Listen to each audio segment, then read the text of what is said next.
来るな。あっち行け。近寄るなと言っているだろう。私はサイ様の一人娘ですよ。私に指一本でも触れたら。サイ様は英家のせいで巻き添えを食らったのだ。今さら誰がお前たちを助けるものか、小娘。俺たちの相手をしろ。俺にも味わわせてくれ。一竜二鳳の戯れというやつをな。旦那様、助けて。雲姫、死の子下がっている。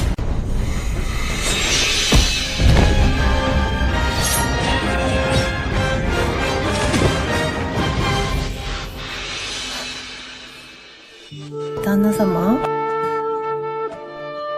もう大丈夫だ。H 人、今日はどんな課題を研究していたんですか？なぜまだ帰らないんですか？話してください。最近調べているんです。三国時代の歴史について。主任の目には三国志の研究以外に他に興味のあるものはないんですか？三国志は男のロマンなんだ。女は剣を抜く速度を鈍らせるだけだ。そんなの信じません。話して。なんだい？本当に女性に興味がないんですか？女か。三国時代の債務美姫のような才素兼備な貴女子でもない限りな。君のような女よりは。私も名字はサイですよ。何をする？名前だって V 姫に変えられます。どいてくれ。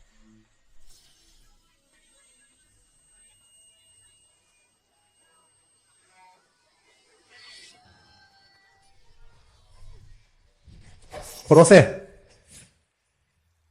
これはもしかして三国時代にタイムスリップしたのか。叩き出せ。病気野郎がさっさと死ねばいいものを。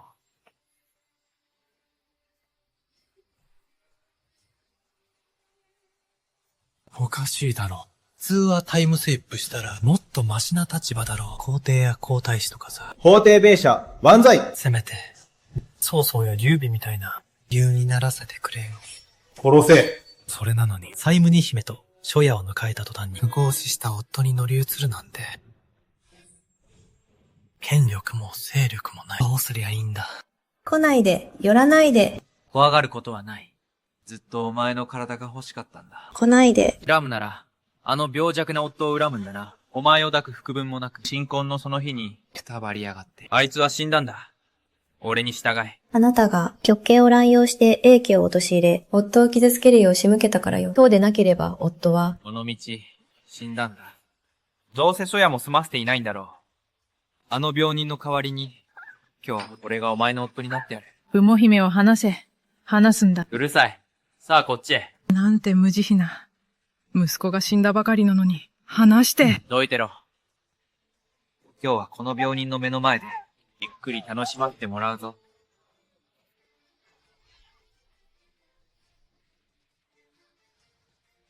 生き返った。生き返ったのはお前だ。一族全員生き返りやなれ。生きていたのか。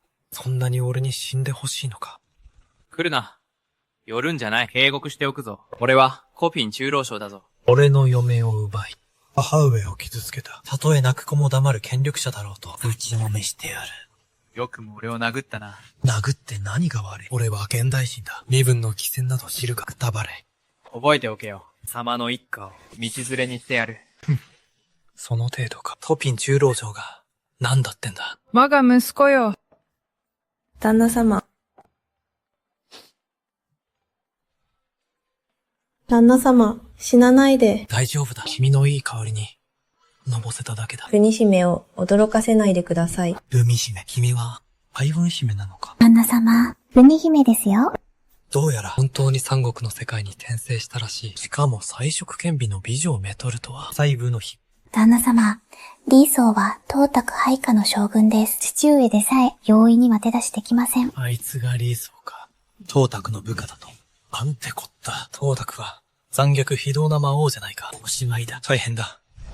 若様、奥様、メスが報復に来ると言っています。俺たちはもう助からないのでは。ですが、先に仕掛けてきたのは理想の方です。中光様は私と母上を救うために死ぬかっただけなのです。たとえ死ぬことになっても。大丈夫だ。必ず二人を守り抜いてみせる。俺の推測が正しければ、今は五冠の茶華妃6年のはずだ。東卓が洛陽に入り、義手寺の最宮殿は東卓と共に上洛したのではないか。五冠の末に三国時代が始まり、その初めに東卓が現れた。幼き皇帝は力なく、董卓が都を制した。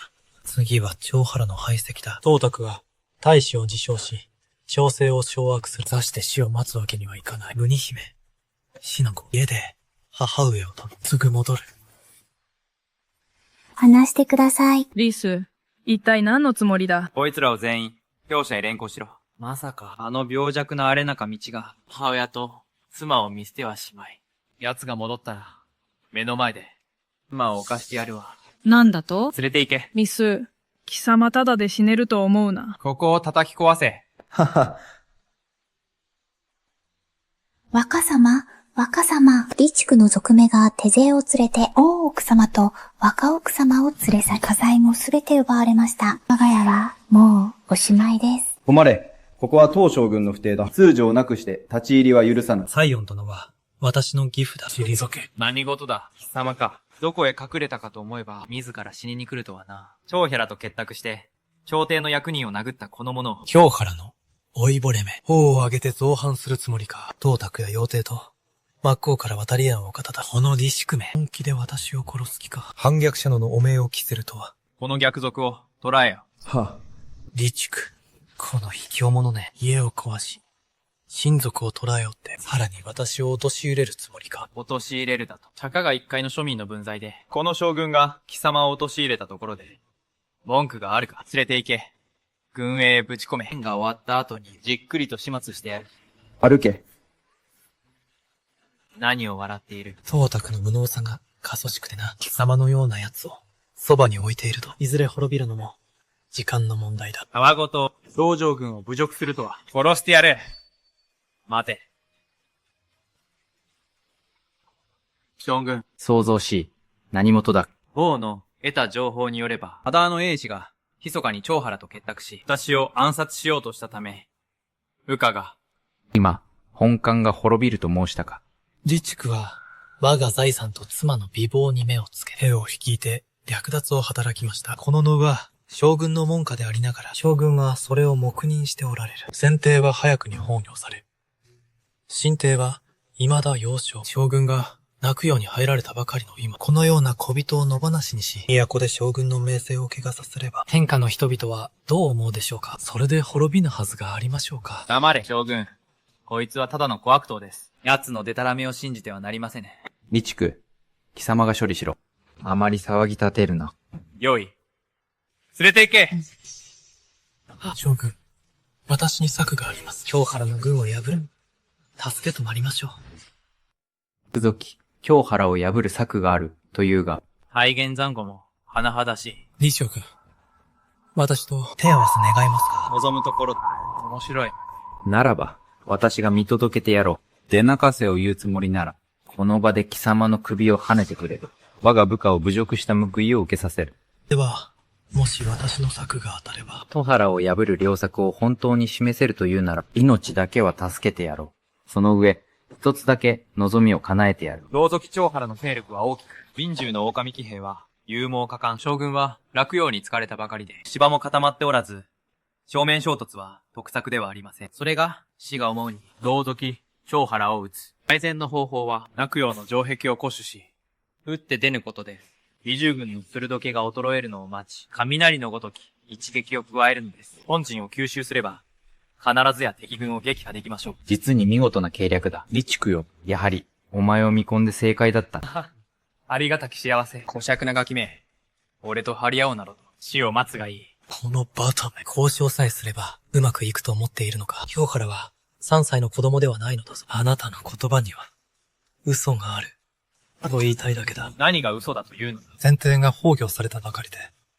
新帝は、幼少、天下は各地で動揺している。もし迅速に、京原の反乱を鎮圧できなければ、各地の諸侯が、これに倣うでしょう。もし戦を長引かせれば、自ら火の中に飛び込むも同然です。貴様、恥場泥棒のような真似をしよって、策が出せないからと、俺を陥れる気か。誰が陥れるものか。将軍、お聞きした。あなたは、長原の養子、呂布と同郷では。なぜそれを。つまり、あなたの言う万全の策とは、白森を生かして、敵の正気を削ぐことではなく、呂布に兵を要させて、自立させ、あるいは、降伏を促すつもりだろう。私の言った通りではないか。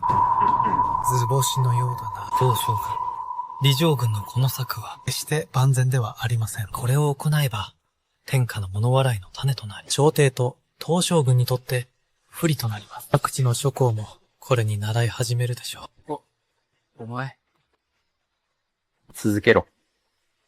お前ならどうする？高所です。天子の名において、天下に火かきを飛ばすのです。今日からは反乱を起こしながら大義を掲げ、君沢の剣を払うなどと泣かしている。もし天子の奏書があれば、皇族長原を一挙に捕らえられましょう。この男、我が配下にならんなら、殺すまで、将軍、曹操が広間に到着しております。英コーチの言葉を聞き、目の前がパッと開けました。将が思うに、先ほどの李将軍の言葉は、いささか不適切か。その策は巧妙に見えて、実は身を滅ぼすものです。英公子の言葉こそ、敵を撃つ良策と言えましょう。李将軍の策より、はるかに優れております。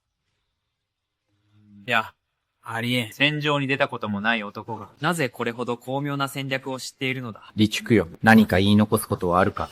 将軍、どうか命ばかりはお助けを。者ども、であえ。わしの名を汚したこの皇族を引きずり出して斬首せよ。将軍、お助けを。どうかお助けください。正中道よ。お前は実に見事だ。実にな。わしに仕える気はあるか？過分なるお言葉、感謝に変えません。献骨改心してお仕えいたします。もし断ったりしたら、生きてこの豆腐を出られないだろうな。背中道。今日より、お前は、曹操と共に働け。シーゾの八行為の二義行為に難ずる。曹操？こいつが曹操か。この人が曹操なんだな。うわぁ、これこそ本物の頼れる後ろ盾じゃないか。過分なるお引き立て、感謝いたします。よかろう。では栄光位、席へつけ。皆で飲もうぞ。将軍、私の家族がまだ軍営に、私は。おっと、そのことを忘れておった。ならば栄光位、急いで家族を救いに行くがよい。感謝いたします、将軍。影響日、私も同行しよう。曹操のあの目は、なぜあんなに意味深なんだ。まさか、本当に人妻好きだったのか。相当な、本日は誠にありがとうございました。お助けいただいたご恩は忘れません。奥様、滅相もございません。お安いご用ですので、お気になさらず。母上、先にお戻りください。宗師の義理がてさ、中道、感謝に超えません。ええ、同助されすよ。これからは、共に朝廷に仕える身。助け合うのは、当然のことです。宗師、今日は屋敷が少々立て込んでおりまして、また、日を改めてお越しください。審議、お客様をお見送りして。審議、総殿をお見送りいたします。ええ、審。ではまた、後日、またな。旦那様、父上に会いに行かれたそうですね。父は不愛想ですが、心根は優しいのです。政府の件を知った後、わざわざ将軍府まで赴き、大将軍に許しを請うてくれたのです。ただ、その時には、すでにあなたが私たちを助け出しておりました。どうか父を悪く思わないでください。文姫、お前の夫は、そんなに器の小さい男じゃない。最速兼備のお嬢様が、この俺のような庶民に嫁ぐのが不満なんだろう。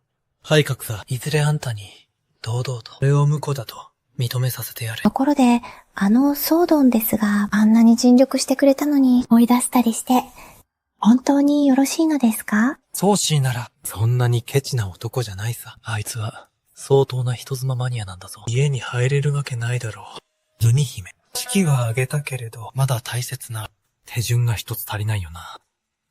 手順？夫と夜を共にすることだよ。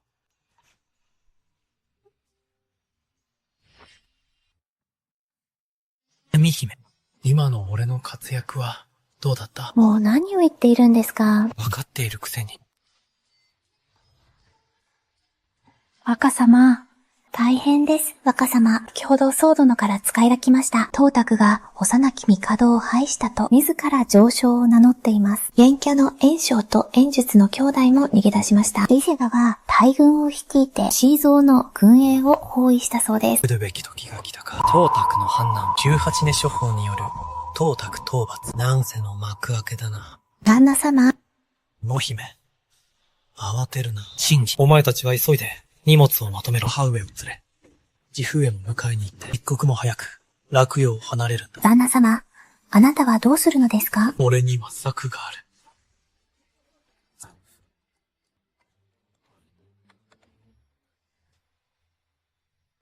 英法。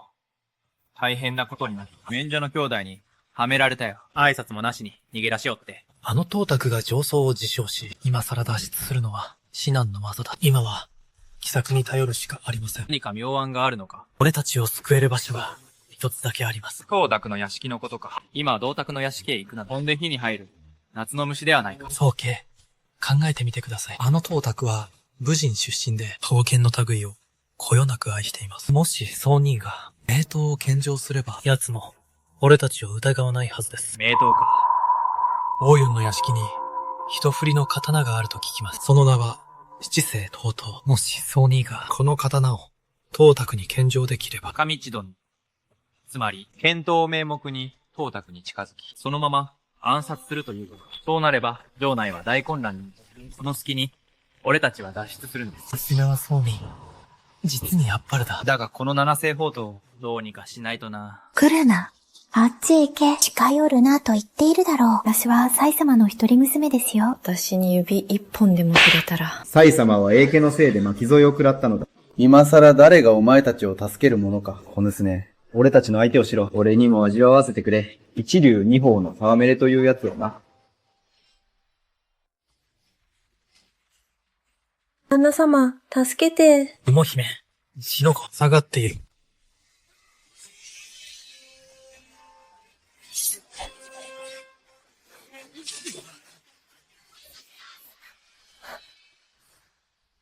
旦那様？もう大丈夫だ。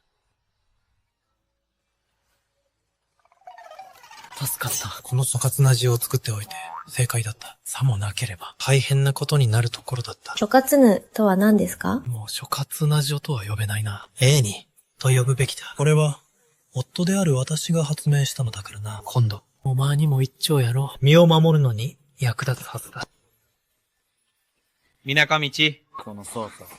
貴様を兄弟だと思っていたのに、家族を連れて逃げ出すためによくも私を陥れたな。今日こそは貴様を切って捨てる。総長軍、一体どういうおつもりですか？夫があなたを陥れるはずがありません。海姫、お前は先に母上と義士女のところへ行っていなさい。宗家と話があるんだ。宗師は道理をわきまえた方だ。心配はいらない。この件は海姫には関係ない。先に彼女を行かせてくれないか。旦那様？早く行け。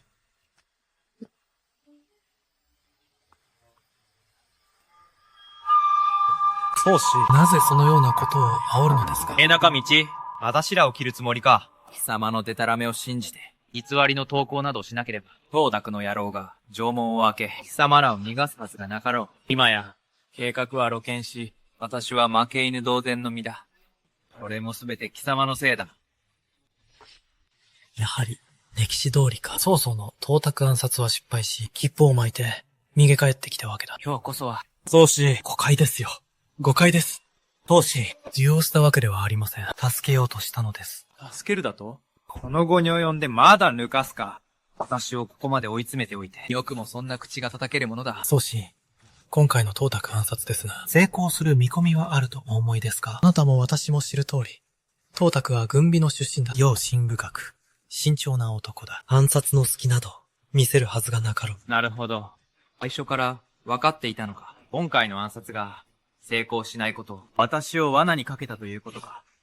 宗師、そう熱くならないでください。暗殺を試みなければ、宗師はどうやって洛陽から無事に脱出できましょうか。暗殺には失敗しましたが、宗師の名声は天下に轟くことになります。世の者は皆、こう思うはず。宗師こそが忠義の死であると。これをどうして陥れたと言えましょうか。さて、こうなれば。今や曹操と私は、知連卓勝の運命共同体だ。どの道、逃げ場はない。下手をすれば首をはねられる。どこが三国時代にタイムスリップしたからには英雄として生きるべきだ。こんな無様に殺されてたまるか。董卓を討つと決めたなら、いっそのことを砲を上げて、反旗を翻してやる。自らが主君となれば、その方が痛快ではないか。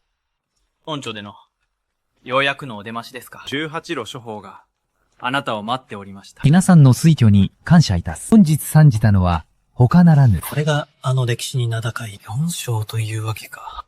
この名士の座は、名門たる遠家ほどの聖望がなければ、誰がこの大任を務められましょう。私も遠家を支持します。よかろう。ならばこの袁紹を、慎んでお引き受けいたそう。三国志の流れ通りなら、袁紹が18度諸侯の名手になり、曹操を先方に任命する。曹操は多くの兵と将を失い、危うく自らも命を落とすところだった。今や世間から見れば、私は曹操の腹心だ。曹操が倒れるようなことがあれば、私も道連れになってしまう。当たれ。名士の座は、極めて重大なもの。それが、師の考えでは、この大任を担えるのは、曹操将軍のみ。中道殿、なぜ私を名手に推挙したのだ？何か深い考えがあるのか？たわごと、曹操が何者だというのだ。たかが宦官の孫風情が、我ら燕家の兄弟を差し置いて、明治の座を争おうというのか。この連合軍において、明治の座は、もとより、我ら燕家のもの。貴様、何様のつもりだ？反対する根拠は何だ？貴様、何様のつもりだ？何をもって反対するのか？最低限の器量すら持ち合わせていないのか。明け暮れ。身分を傘に来て、人を足を、これが、四世三公を誇る燕家の器というものか。ならば言ってみろ。なぜ我が燕家が名手にふさわしくないというのだ。明治とは、兵を率いる総帥に他ならない。曹操将軍は、宦官の末裔ではあるが、大義ある行動を起こされた。久時董卓が、幼き帝を拉致した際も、曹将軍は、大義を掲げて、討伐を試み、天下に引き分を飛ばした。故に、皆がここに集ったのだ。翻って燕将軍。貴殿はどうか、名門の出ではあるが、連れてきた兵馬はわずかこれだけで、しかも、殿での到着だ。何をもって、皆を振幅させるつもりだ。私は南陽の兵5万を率いて参った。孫文隊の高等の兵3万も合わせれば、これでも何か文句があるか？合戦というものは、兵の高を競うものではない。肝心なのは統帥の能力、そして作戦の決断力だ。燕順が、南陽軍を軽んじているわけではない。ただ、将軍の統帥能力を疑っているだけだ。このゲスめ、叩きずってくれる。変えよ。袁紹、中道は、私の身内だ。手を出してみろ。承知せぬぞ。つまり、貴殿の言い分は、優れた統帥能力を持つ者だけが、名手にふさわしいということか。四将軍が、そうお考えであれば、あながち間違いではありません。たかが才蔵の行為の分際で、よくもそれほどの大口を叩けたものだ。そこまで言うのなら、我ら燕家の兄弟と手合わせする度胸はあるか。左腕を用いて兵器演習を行う。もし貴殿が勝てば、我ら兄弟依存はない。門徳を名士と認めよう。負けたら、この手で貴様を切る。勝てるものなら、勝ってみろ。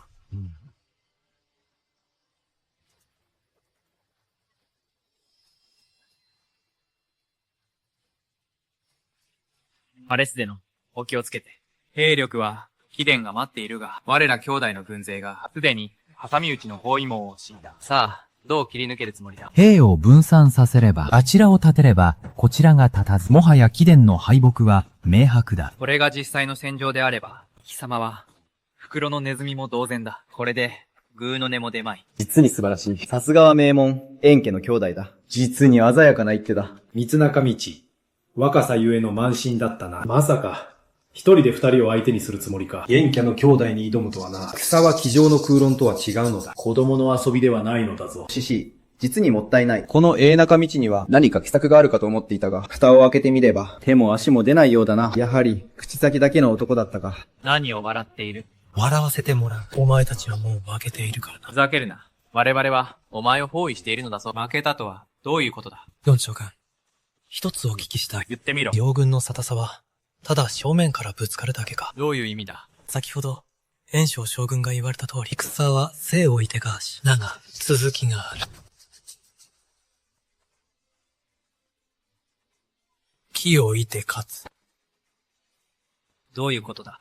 自陣を捨てて後方に迂回し、兵糧攻めにするのだ。このアレーナかの地。兵略に長けているだけでなく、現場の指揮においても、これほど卓越した能力があるのは、この男は、必ず手中に収めねば、決して他人に渡してはならん。さもなくば、最強の敵となるだろう。和田坂道の言う通りだ。両軍の戦いは正面からのぶつかり合いだけではない。背後を突かれ兵糧を断たれれば、いくら兵力が強大であろうと、食料がなければ、戦うことなどできぬのだ。そんなバカな。ありえん。燕ジャン軍、貴殿の補給路は、すでに断たれた。時はガタ落ちだ。10の戦力があったとしても、今は5も出せまい。これでどうやって勝つつもりだ？この孫子の兵法だが、私も少々たしなんでいる。戦場に出たことはないが、空上の空論を語る力なら多少は自信があってな。こんなの無効だ。認めんぞ。もしこれが実践なら、お前にできるはずがない。これほどの戦略を遂行するなど納得できん。万演習など当てにならん。この宋和門め、宦官の末裔の分際で何様のつもりだ。ヤンス宋母。明治の座を争う気はないが、飛び重なる侮辱は、容赦できん。これ以上、無礼を働くなら、容赦はしないぞ。無礼を承知で言ってんだ。文句あるか？演出。四出将軍が納得いかないなら、どうされるおつもりで？ならば、実戦形式で陣を構えてはどうだ？真剣勝負とシャレ込もうではないか。そんなことをすれば、東卓に攻め込まれるまでもなく、天下中の笑い物になってしまう。とにかく、今の話はなしだ。戦場に立つ彼たる者は、知略に長けているだけでなく、強健な体も合わせ持たねばなら。貴殿と宋和マンのような貧弱な体では、戦場に着く前に、馬の揺れに耐えられず、気絶してしまうだろう。外の工場を、勝負の場にしようではないか。おのおの馬を選び、城内を参集する。先にゴールした方の勝ちだ。競馬か。いいだろうけで立つ。我瀬殿、四条軍は馬術の名手として知られております。よくお考えなさい。私の見る限り、タレス殿の負けは、火を見るより明らか。早々に降参した方が身のためですぞ。恥をさらさずに済みますからな。皆様、なぜ私が負けると目つけるのですか？皆の衆、この男が、これほど聞き分けがないのであれば、その望みを、叶えてやろうではないか。エセ中道、乗馬は初めてだろう？これは、私がわざわざ地域から取り寄せた名馬だ。8歳。まさに働き盛り。貴殿に譲ってやろう。私はこの、老いぼれ馬で十分だ。それでも貴殿には勝てる。菅蓮将軍、大将の風格をお持ちだ。よもや名馬を譲るとは。元将軍、その名馬はご自分で乗られるがいい。貴殿のような、しがない行為に、どんな名馬がいるというのだ。私にはねえ駒がある。者ども、これを持て。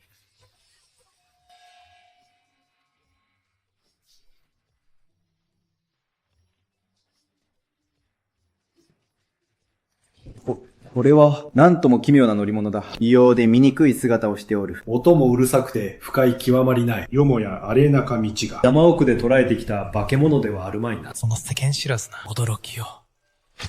実に愉快だ。旦那様、これは一体何なのですか？なんという狂気、牙浜で散らして。これは、アーク溶接というのだ。私が、自ら作り上げた。1ヶ月以上も待ったのだ。これがなければ、ソーラーパネルの電力は、使い物にならん。これは何に使うのです？ほら、見てごらん。いわば、後世の模倣品だ。この乱世において、人が生き残るためには、必要不可欠。将来、逃げ延びねばならぬ事態になれば、こいつに頼るしかないのだ。皆様、私のこの乗り物は、モーディという1日に1000ディをかけることができ、その上、休息も必要ない。ゲタラメを抜かすな。パラス中道。貴様まさかそんな、無様な代物で、私と競うつもりか。その通りです。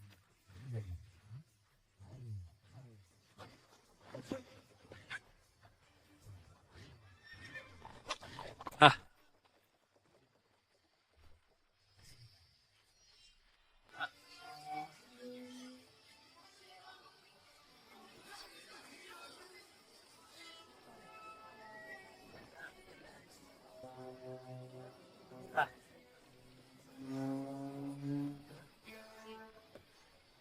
それは、馬よりも速いぞ。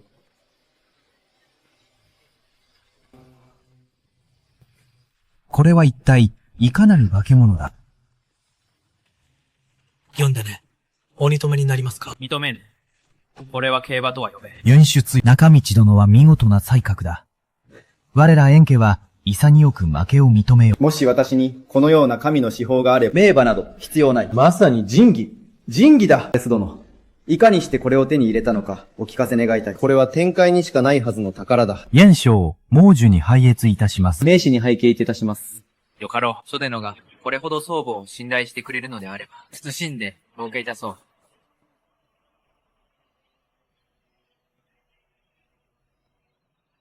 この荒れ中道。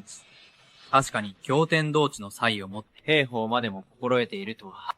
この男は、重要な駒だ。必ずや、私の手中に収めねばなら、背中道は、知略に長けているだけでなく、兵法にも通じている、永中道。命を、貴殿を、18路諸侯の軍師に任命する。名手に感謝いたします。あやつの、どこが軍師だ。ただ小細工を知っているに過ぎん。まぐれ当たりしただけのことだ。我ら兄弟を差し置いて、名士の座を奪うとは。厚かましくも、軍師の座まで請け負って、これでは我らが参じたのは、他人の引き立て役になるためだけではないか。あやつをどう懲らしめてやるか、見ていろ。近頃、軍内の兵糧が不足しております。折からの長雨も重なりまして、軍師は、たぎまれなる天才であらせられる。私めは、軍師こそが、この問題を解決できると信じております。これは、命樹となるのは良いが、厄介事も多いな。山さなか道よ。私をこの座に押し上げた。助けるためか、それとも、陥れるためか。軍師に才があるとはいえ、何もないところから食料を出せるはずがなかろう。そうは言うがな。そういうわけにはいかん。軍師には才能があり、名士を立てて諸侯を率いさせたのだ。ならば当然、担うべきだろう。軍の兵糧調達という重責を、たとえ私が何も言わずとも、軍の兵士たちの不満はどうやって鎮めるつもりだ。現状軍の言うことにも一理あるな。確かに。英軍師。以前軍資金を調達された件は、朝廷でも評判です。この程度の軍領など、手のものでしょう。この男め。俺はただ気楽に軍師として過ごしたいだけなのに。お前と来たら、最初は軍資金、今は兵糧の問題を押し付けやがって。こればかりこき使いやがって。この兵糧の件、軍師殿なら妙案をお持ちでしょう。お前が自分で蒔いた種だ。自分で解決しろ。よかろう。そういうことなら、軍師殿。半月以内に、大軍に必要な兵糧を調達してくれ。さもなければ、腹を空かせた兵たちが暴れ出しても、本庁に迎えられぬ。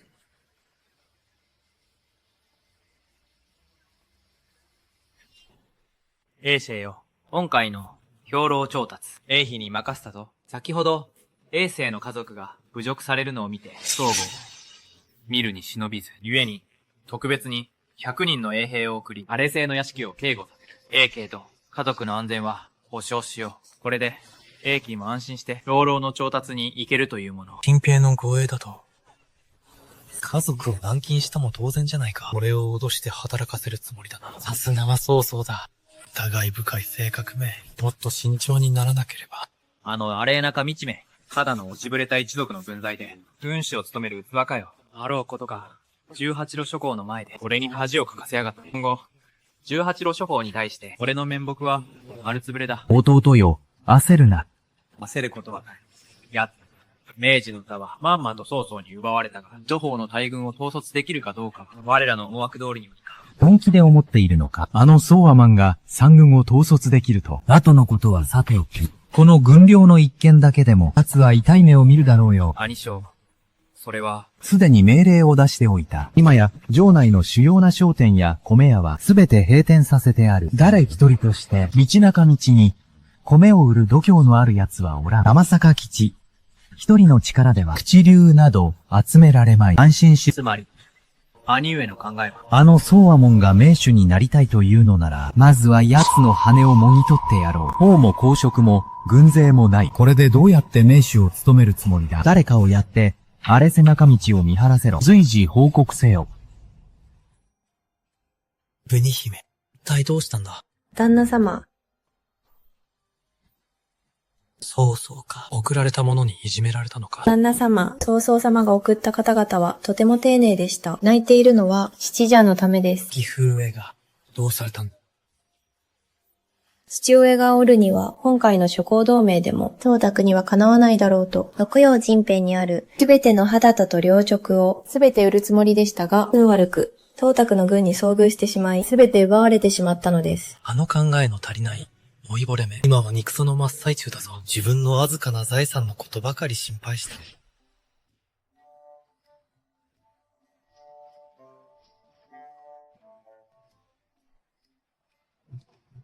義父上、これは一体。お前こそ何をしに来た？羊、伺いました。途中で、董卓の軍に遭われたとか。それで、様子を見に参りました。曹操についていくなら一言あってもよかろう。勝手に逃げ出しおって、そのせいで董卓に目をつけられたではないか。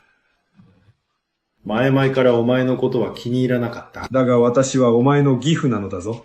相談くらいすべきだっただろう。私の配慮が足りませんでした。羊、お体は大丈夫ですか？大丈夫なわけなかろう。この姿を見てみろ。どこが大丈夫に見え。お前だって今は自分の身さえ危ういのに、わざわざ私を笑いに来たのか。自分の心配でもしていろ。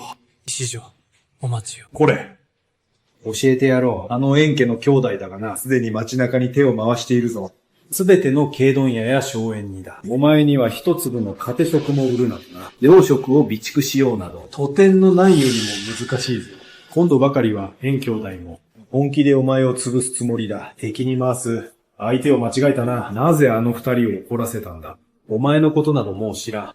だが娘はどうなるのだ。心配いりません、義父上。確かに困難ではありますが、不可能というわけではありません。そう思いませんか？奇数を。まあ、お怒りを鎮めて。一応、全力を尽くします。全く、義父上という人は、これはどこで手に入れたんだ？以前、洛陽で個人の商人がおりまして、食料を届けてくれた際に置き忘れていったものです。毒があるぞ。食べてはいけない。夫人、その個人とやらは、今どこに？夫人。将軍、さあ飲んで。いい飲みっぷりだ。もう一杯いかが？旦那様。明けに料理、それに、美女だ。すぐに用意しろ。旦那様、あいにくですが、運が悪かったですね。娘たちは皆手が離せなくて、美女どころか、担当の子女さえおりません。ひとまず、お食事をどうぞ。娘の手が空き次第、すぐにお呼びしますから、いかがでしょう？ふざけるな。あそこに一人暇そうにしてるだろう。旦那様、あの方は芸を売る身でして、本日は、花魁の日なのです。花魁の日がどうした？金だろ？金ならいくらでもある。いくら必要なんだ？どこの田舎者だ。洛陽で見栄を張り折って、まさか知らぬのか。花魁を射止めるには、参加が必須だということを、彼女の開く、私府大会にな。私府？田舎者には、わからぬか。身の程を知れ。教えてやろう。今日の花魁は、俺様のものだ。ならば今日、着せようではないか。様ごときが。ちょうど、花魁の私府会が始まる。俺様と勝負しろ。負けたら、俺の股をくぐれ。そして三度、おじい様と叫べ。怖いのか？いじゃ気づいたなら、今すぐここから失せろ。さななど、俺の股をくぐる資格もない。貴様。負けたら股をくぐってやる。だがお前が負けたら、お前の身につけているものを一つだけ選ばせてもらうぞ。いいな。いいだろう、まったく。身の程知らずなガキめ。始まるぞ。始まるぞ。ほら、始まるぞ。皆様方、ウイレノの私府会を始めます。まもなく私府会が開幕します。まだルールを聞いていない。額がないのは承知しているが、この田舎者が各将軍の股をくぐるのをな。ルールは簡単です。ウイランが舞台で舞を披露し、皆様に詩譜を読んでいただきます。最も優れた者が勝者です。それでは、花魁の登場です。花魁だ。美しい。百聞は一点にしかずだ。見事だ。実に見事だ。美しい。かねてより聞いていた、個人の花魁は絶世の美女だと。なるほど。噂に違わぬ美貌だ。違いない。生にこの世のものとは思えぬ美しさだ。だが、今日の状況を見るに、この花を射止められるのは、各将軍だけだろう。噂に違わね。さざに噂通りだ。新しい花魁は、実に美しい。わざわざ足を運んだ甲斐があった。素晴らしい。実に見事だ。美女よ。よく聞くがいい。英人とあり。一目見て、忘れられぬ。一日会わねば。苦しいほどに思う。頬は飛びだけ。スカイにお好意を求む。されどカジットは、東の塀におらぬ。素晴らしい。見事な詩だ。まさか宝宮法を読まれるとは。この場に、これほどスターしい詩はない。各将軍、見事な文才です。どうやらこの田舎者は、またくぐりをする羽目になるな。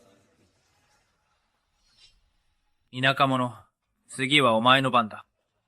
どうした？もう降参か？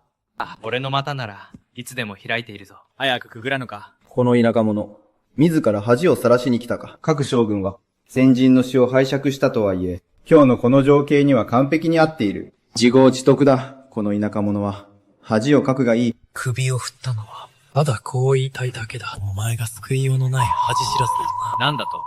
前代の死を丸パクリしておいて、恥知らずでなくてなんだ。よかろう。ならば見せてもらおうか。貴様に、どんな詩が読めるというのだ。もし読めなかったら。ただでは済まさんぞ。では、よく聞け。その姿。驚く一のごとく軽やかで。泳ぐ竜のごとくしなやか。輝きは秋の菊のごとく。華やかさは春の松のごとし。おぼろげなること。薄雲に隠れる月のよう。ひらひらと舞う様は、風に舞う雪のよう。遠く望めば、朝焼けに昇る太陽のごとく。明るく、近く見れば、澄んだ波間に咲く蓮のごとく鮮やか。なんてことだ。これは一体何の詩だ？聞いたこともない。まさか、この詩は本当にこの田舎者創作なのか？そんなバカね。ありえない。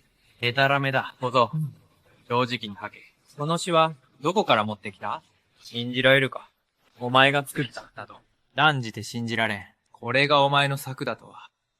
若様、お尋ねします。この詩の名は何と申しますか？お嬢様の美しさは、まるで落水の女神のようです。それゆえ、この詩を、六神符と名付け、お嬢様に捧げましょう。楽神風だと？くだらん貴様に、こんな詩が書けるはずがない。私が書いたかどうかは、ともかく、先人の詩を丸写しするどこぞの誰かさんよりは、マシですよ。なんだと？ここにいる方々を、満足だとでも思っているのか。館長の詩譜を知らんとでも。その説、穴をよく開けて見てみろ。このお嬢様も、肝心なのだぞ。納得いかん。ならば、皆に題を出させ、即興でもう数編、滅んでみせろ。数編読んだところで、どうするというのだ、豪将軍。もし、読めたなら、さっきの賭けに加えて、貴様の股をくぐってやるわ。孫軍、耳が遠いのか、それとも頭が悪いのか、俺の股をくぐる資格などないと言ったはずだ。貴様。いいだろう。もし貴様が負けたら、水摘み、すべて脱いで、ここから這い出していけ。いいな。よかろう。約束だぞ。これから出す。今、外では戦が起きている。ならば、戦争を題に、一符、読んでみろ。そうだそうだ。戦争を題に、読んでみせろ。もし読めなければ、貴様は、ペテン師だ。真の名月、漢の石、安里の調整。人未だ顔を得らず。もし龍城に将軍があらば、駒をして影山を渡らせじ。日はすでに暮れた。次は、名月を題に。一首、あめるか。名月、木筋に変わる。竹を取って、青天にと、知らず、天上の宮殿、こういうわろれ。何での年ぞ。月には、陰米円結愛。このこと。古より全うしがたし、葉のだ願わくは。人、のがきさ千里、信玄を共にせん。あんだ願わくは、人流しさに千里シージェンを共にせん。実に見事だ。地も淵も、七も実に見事。若様のたぎまれなる際、恐れ入りました。隠すごときが若様と張り合おうなど、まさに、蛍が月に挑むようなもの、身の程知らずめ。貴様ら。交渉がこれほど大勢が見ているのだ。まさか、約束を保護にする気か。そうそうくは、不誠実な輩を、最も嫌われる。もし、このことが、王国の耳にでも入れば。脱げ脱げ脱げもう言うな。脱いでやる。今のあの格好を見て。ねえ、彼を見てよ。ええ、ズボン一丁じゃない。笑いが止まらないわ。ほら、照れてるわよ。もう見てられないって顔してる。将軍の面影もありゃしない。若様は誠に多彩でいらっしゃる。あの隠すは、東卓の意を借りて、悪事の限りを尽くしておりました。今回は若様が奴の鼻を明かしてくれました。実に痛快。痛快ですな。皆さん褒めすぎですよ。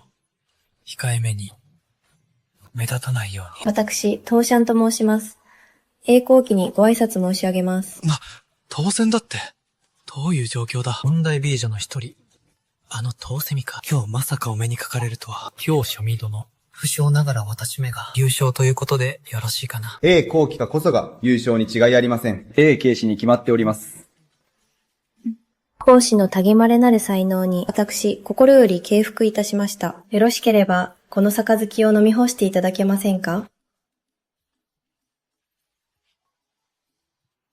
そうもございません。勝負に勝ったからには、私、当シャンは講師のものにございます。それはいけません。私にはすでに妻がおります。今回ここへ来たのは、男児たるもの、三つ枚シーチェなど、当たり前ではございませんか？まさか、私がお嫌いなのですか？いえ、そういう意味では。では、今宵は、この同船が講師のお供をいたします。あの光線が、自ら抱きついてくるなんてたまらんな。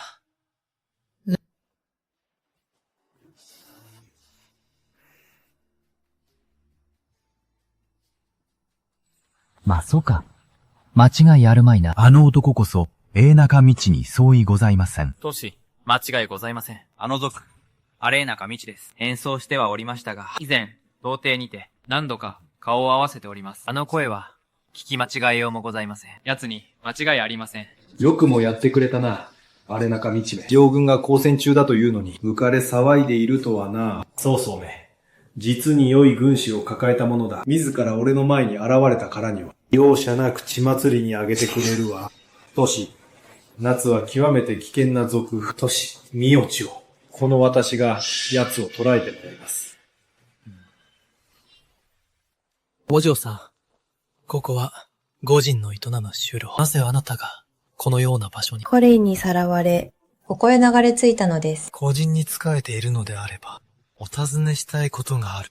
彼らの正体の中に、ヤリツシーという男はいなかったか？ヤリシーが今どこにいるかは存じません。若様、何をお探しなのですか？いや、大したことではない。これに見覚えはあるか？じゃがいも。若様、これは食べてはいけません。以前これを食べた者がおりましたが、中毒で亡くなったのです。それ以来、誰も口にしようとはしません。もし、若様がお求めでしたら、タオシャンがご案内いたします。レフナカミチ、出てきやがれ。この小悪党め。本官がお前を見逃すとでも思ったか。言っておくがな、以上軍。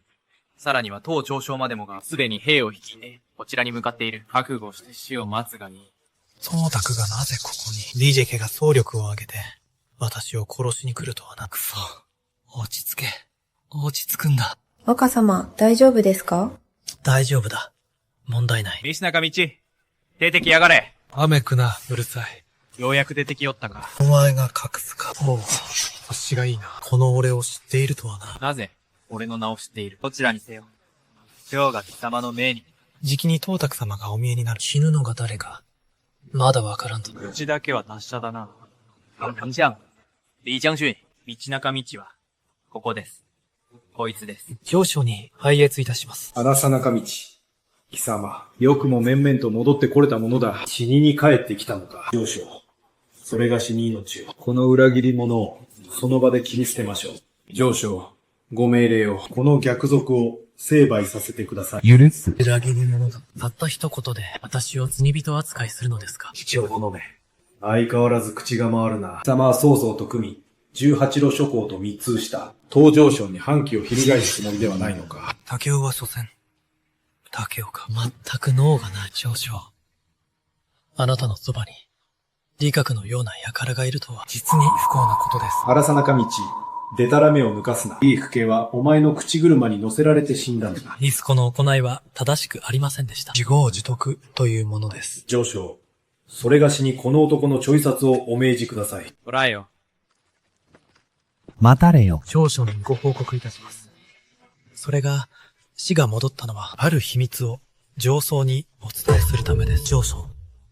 曹操が兵を挙げ、造反いたしました。各地の諸侯と結託し、上将の暗殺を目論んでおります。それがしが諸侯の中に身を潜めていたのは、放棄を伺い、上将に報告するためだったのです。つまり、貴公は常に、この上昇に忠誠を誓ってきたな。上将。薩長の官位は、すべて上昇から賜ったものです。薩長は、身を曹操の陣に置こうとも、心は官にあります。ほどは、命の危険を冒して戻ってまいりました。それは他県に、上奏やることをお伝えするためです。上将、こやつのひけたらめを信じてはなりません。黙れ。マッチョンが戻ったのは、ただ上層に伝えるため、この理覚こそが、裏切り者であるという。抜かせ。俺は14年も上昇に付き従い、幾多の戦場を駆け抜けてきたのだ。俺が裏切り者なはずがあるか。さらに言うなら、私が曹操を欺き、ようやくの思いで、軍師の座に潜り込んだ際、偶然にも、この理覚が曹操と密通しているのを発見したのです。故に、死を覚悟し、上昇に知らせに戻りました。この賊め、よくも濡れ衣を撃ち殺してやる。待て、理覚が曹操と結託しているというなら、証拠はあるのか？もし証拠が出せねば、貴様を八つ咲きにしてくれる。これが証拠です。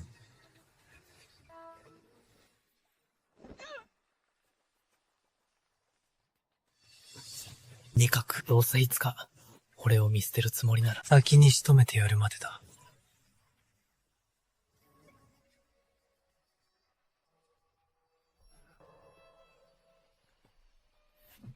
この母も、理覚と隠す、この二人の反逆者を捕らえよ。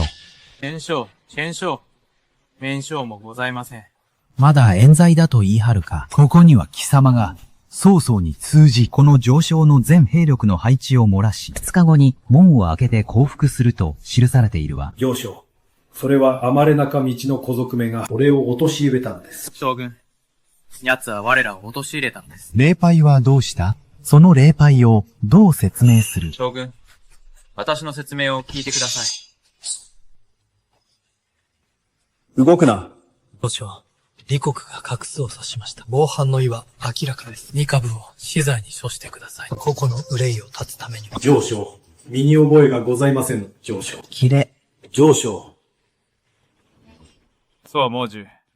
廃役の期限が参りました。日立は皆、三茶道からの寄付を待っておりますぞ。しかし奴が連れ帰ったのは、一人の美女のみ。兵糧は、どこにもありませんね。これは、李株は残忍な気性ながら、将才としての才はあります。現在は、東卓軍の先鋒を務めている。もし我らが兵糧不足と知れば、必ずや、敗軍を率いて襲来し、我らの要塞を直撃するでしょう。軍師、兵糧と軍装の件はいかに、目中道。貴公に才能があればこそ、権威で見逃してやったのだ。軍師の座を空否し、軍に貢献せぬとは、許せぬ。今や、軍の軽職は、そこをつこうとしている。いかにして、李客の大軍を阻むつもりだ。この責任を、負えるのか。DJK だと。八路諸侯の軍勢は、我らの全財産も同然なのだ。数十万の命がかかっているのだぞ。荒坂道。この悪党め、今日こそ貴様の命をもらう。者ども、出会え。待て。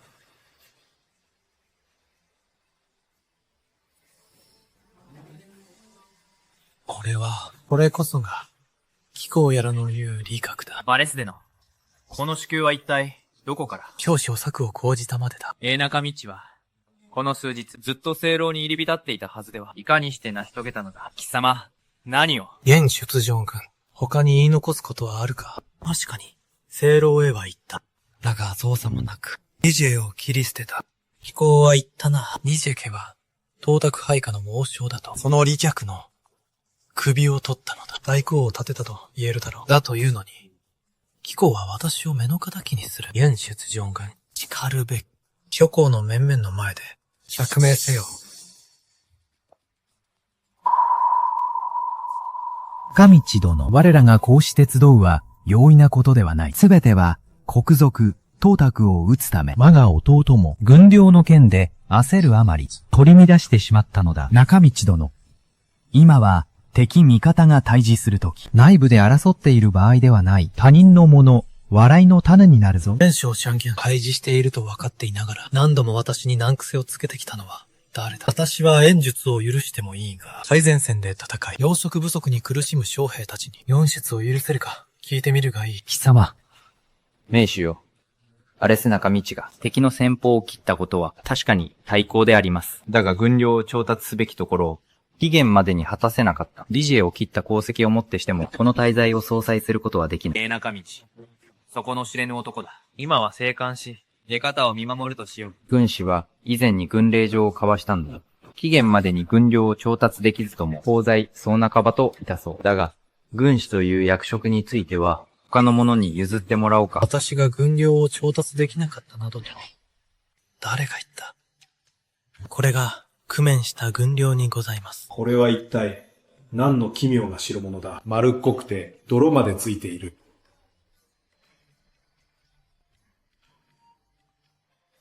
この悪党め。我々に毒物を食わせる気か。苦い上に、ひどく渋いぞ。到底食えたもんじゃない。いいな。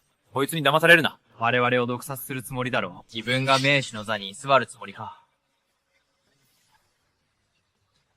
諸王の皆様、このジャガイモに毒はありません。ただし、調理法を間違えれば毒となります。こちらは調理したばかりのものです。ぜひお試しを。さあ、どうぞ。わしが試そう。これ、本当に食べられるぞ。ホクホクしていて腹に溜まる。食べられるから、なんだというのだ。たかがこれっぽっちで、我らには数十万の大軍がおるのだぞ。これだけしか用意していないと、誰が言いました？これは、全ジャガイモのわずか100分の1に過ぎません。100分の1だと？皆様もご存知の通り、このジャガイモは本来食べられるとは知られていなかったもの。大気から伝わったもので、個人の手の中にしかなかったのです。そこで私は、個人からすべてのジャガイモを買い付け、こちらへ運ばせました。お信じいただけないのなら、ご自身でお確かめください。これほどの量のジャガイモがあれば、連合軍の数ヶ月分の兵糧として十分でしょう。まだ足りないとおっしゃいますか？これを買うための金は、どこから出たのだ？貴様にこれほどの買い付けができるはずがない。個人が善意で、恵んでくれたとでも言うつもりか。現将軍、笹川四世参考の撮影、誠に鋭い洞察眼をお持ちだ。ここに、私、英坊が、義勇軍を代表いたしまして、現様の気前の良さに感謝いたします。何の話だ？私はすでに、個人に伝えてあります。このジャガイモは、現将軍が買い取られたものだと。現将軍の名声は、個人も当然知れ渡っております。だからこそ、私の苦払いという要求を飲んだのです。それで、ようやく運ばれてきました。この悪党、また私をはめおった。現ジャング、またとは、なかなか巧みな言い回しですな。ヨンジャング、まさか、兵士たちを一連れに植えさせはしないでしょう。その時には、兵士たちも知るはずです。現将軍が、資材を投じてくれたことを皆、泣いて感謝することでしょう。ジャガイモの数は十分だが、足りるとして蒸すと保存が効かぬ。2、3日もすれば、兵士の袋の中で腐ってしまうぞ。万一、兵士たちがカビの生えた食べ物を口にしたらどうする？体を壊してしまったら、お前の罪は重いぞ。体を壊してしまったら、お前の罪は重いぞ。このジャガイモは、確かに煮れば食べられるが、長期保存はできまい。と、小ぜかしい知恵はあるようだが、先を見通す眼力が足りんな。もし兵士たちが毒のあるものを食べて病に倒れたとしたら、その責任、お前に取れるのか？三中道の問題を解決できなければ、いくらジャガイモを持ってこようと無駄なことだ。その時は、金を払うだけでなく、お前自身の手で兵士たちの怒りを鎮めてもらうぞ。愚か者は、どこまで行っても、愚か者。この野郎、ぶち殺してやる。ジェンス？彼は軍師だぞ。手を離せ。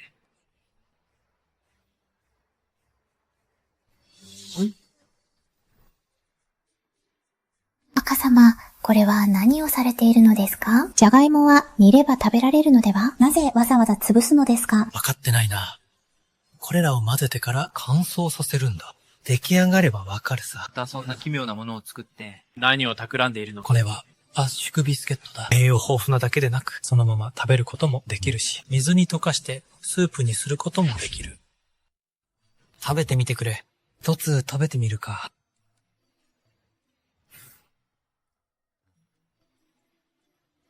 なんだ、このビスケットは。圧縮ビスケットだ。実に見事だ。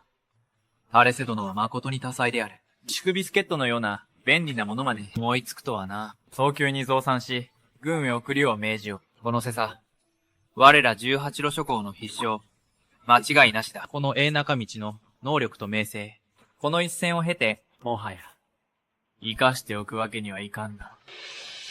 初慶5年、18路諸侯は一斉に董卓を討つ。董卓は連合軍と対立し、袁紹と曹操に敗北。残党を率いて長安へと逃れ、皇帝は曹操の勢力下である巨匠に迎えられた。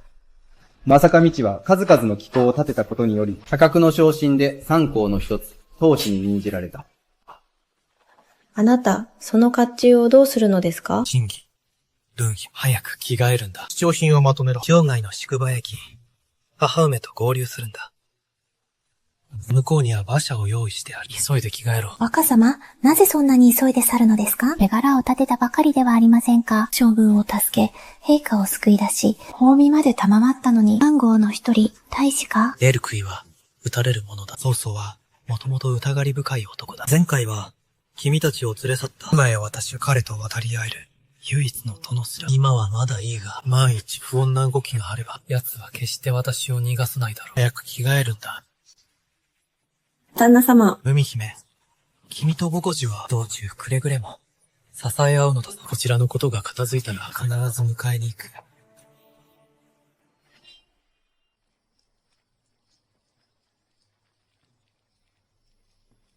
英金。今日参ったのは何か用があるのか？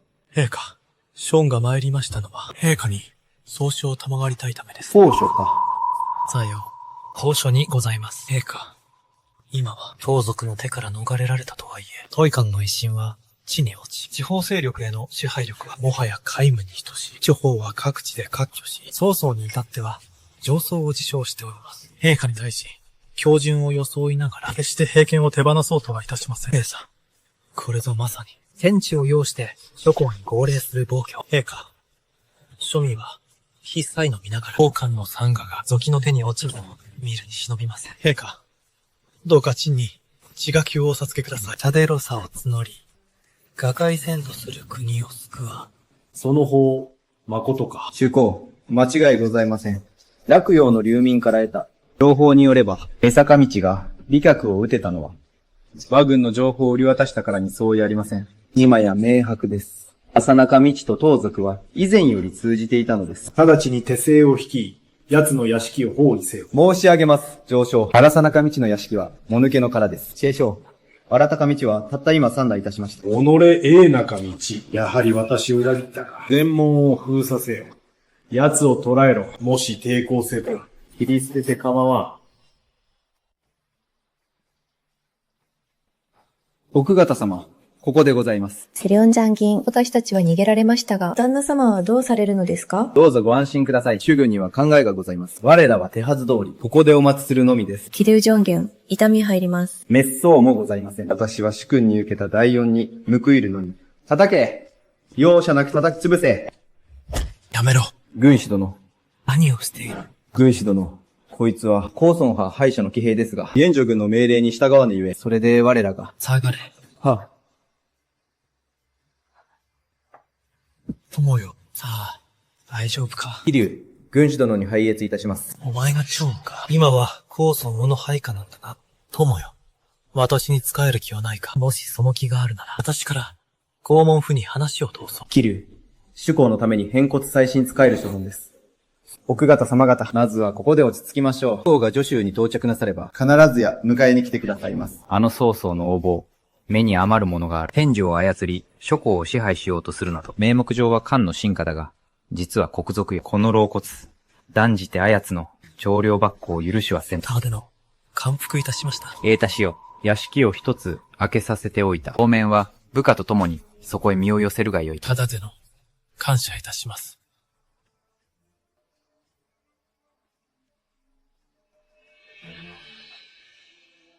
殿、あれが例の荒中道です。見たところ、大した男ではありませんな。公子という名ばかりで、配下はわずか数百人に過ぎません。なぜ殿はあのような男を厚遇なさるのです？いっそ捕らえて縛り上げ、曹操に突き出せば、恩を売れるというもの。お前に何がわかる？陛下の地位に偽りはない。曹操に野心があるのは明白だ。我らの領地は、曹操の勢力圏に近い。たとえ奴に恩を売ったところで、いずれは攻め込んでくるだろう。だが今、陛下より賜った窒相がある。奴は大義名分を失い、迂闊には攻められぬ。中、道をやもろちに立たせておけば、我ら助州は安泰というわけだ。これぞ、一石二鳥ではないか。なるほど、恐れ入りました。だが奴への警戒を緩めるわけにはいかぬ。よし。兵、2000を引き連れて行け。城の守りを助けると称して、潜り込む。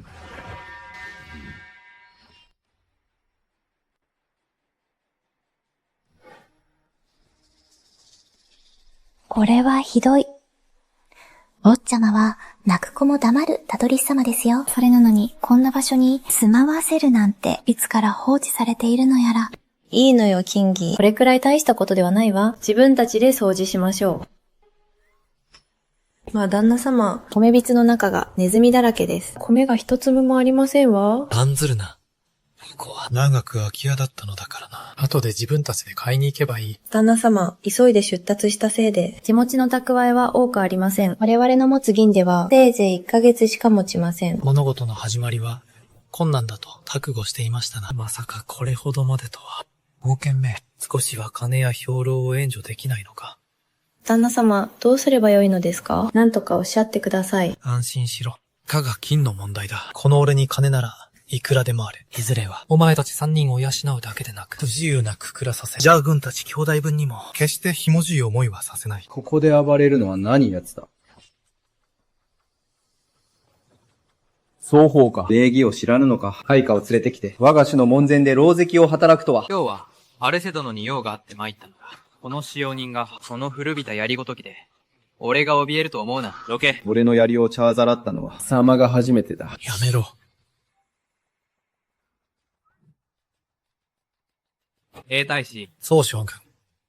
本日はどのようなご用件で？いたか、奉仕の立ち振る舞いを見習え。礼儀知らずの者め。兵隊士。この僧があることをお伝えに参りました。都市がいらしたことで、女長は曹操と敵対することになりました。女中町内の豪族や商人たちは変化に巻き込まれるのを恐れ、衆目に次々と移住を願い出ております。移住だと。さようにございます。私は今日、2000の兵を引き連れて参りました。一つには、兵隊士の書状を助けるため。そして、二つには、女中の豪族や商人たちが安全に城を出られるよう護衛するためです。しかし、当主もご存知の通り、現在の城の運営は、すべて豪族や商人の力によるもの。彼らがいなくなれば、城の維持は困難になるでしょう。つまり、どうやら俺が助手に来たことで、総評と刀剣の利権を犯したようだな。この地元の有力者二人が、わざと俺を困らせようとしているわけか。要するに、長平城内のことはすべて自力で何とかしろということか。出し方のないことにございます。兵隊士、何卒ご容赦。双方、いい加減にしろ。スリュー。総将軍と東電が、労を惜しまず、協力してくれることに深く感謝する。必ずや、豪族たちをとどまらせるために、あらゆる手を尽くそう。それは、銃刀。主公。現在、町内では人心が動揺しております。曹操がたびたび挑発を繰り返しており、刀剣と総評に主公を引き渡すよう要求しております。今や城内の酒場も、両替所も、米問屋も、ことごとく錆びれてしまいました。豪族どもは利に里く。がなければ、必ずやこの地を去るでしょう。そうなれば、税収が途絶え、暮らしはますます困窮いたします。豪族たちをとどまらせるのは、他ほど難しくはない。儲け話さえあれば、おのずと戻ってくるものだ。だが、総評のやつな、保険の指示に従い、ことあるごとに私を邪魔する。だが結局のところ、苦しむのは、民こそなのだ。致し方ありません。もし拒否すれば、またそれを口実に難癖をつけてくるでしょう。そうなれば、我らの居場所すらなくなります。卑劣な奴らめ。許しがたい。主公、今すぐ命を下してください。奴らの首を跳ねて参ります。殺して何になる？女中が陥落し、曹操が兵を率いて攻めてきたらどうするつもりだ？ならばあの豪族どもを捕らえ、逃がさぬようにします。ここは何だ？ここはかつて、ホテで一番の次郎でした。一番の議論か。今は誰の所有だ？アレセ殿ではありませんか。殿ではありませんか。おや、家に二人の美女がいながら、議郎通いとはね。曹操と。相変わらず、気が利きませんな。当主がお見えなのがわからぬが、早くお迎えしろ。トシ、どうぞ中へ。当世と、包み隠さず言えば、今回こうして出向いたのは他でもない。女中の現状をこの目で確かめるためだ。今や城内の豪族や商人たちはほとんど去ってしまった。彼らをとどまらせる策を講じねばならん。商売は冷え込み、景気もどん底だ。どうしても経済を刺激する妙案を出して、市場を活性化させねば。市場刺激？それは何のことだ？産業の柱を作り、企業経済を盛り立てるのですよ。制度の、この議論をどう見る？古代の議論か。あらゆる人間が集まる場所ですから。ここは商人や豪族たちが好んで入り浸る場所なのです。このような議論を経営するなら、曹操と、この議論は誰の持ち物なのだ？理由だな。私は助手で長年やってきて、それなりに稼いできた。ここはまさに、私の所有物だ。ここが欲しいのか。今は城内も荒れ果て、豪族も商人も去ってしまった。ささか気になってな。平太氏は、ここを譲り受けて何をする気だ。再び議論として開いたところで、貧乏人どもには払えまい。そうだと。その件については、ご心配には及びません。いいだろう。ならば、団長の思いで、ケース殿に譲ろう。しっかり切り盛りしてくれよ。感謝する。そうそう。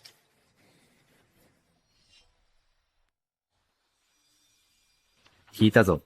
あの中道のやつが総将軍の義老を買い取ったそうだな。はい。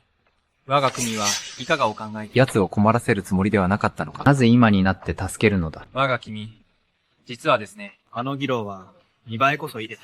実際は問題だらけとボロボロです。シナも看板娘も多くが去り、帳簿の金など残っているはずもありません。今のあの義老は火の車も同然なのです。目中道が欲しがっているのなら、花を持たせてやろうと思いまして。なるほどな。さすが総将軍。お見事な策だ。そうなれば、荒瀬中道は、商人を呼び戻せないどころか、豪族に借金まみれになるだろう。赤身の見物と行こうじゃないか。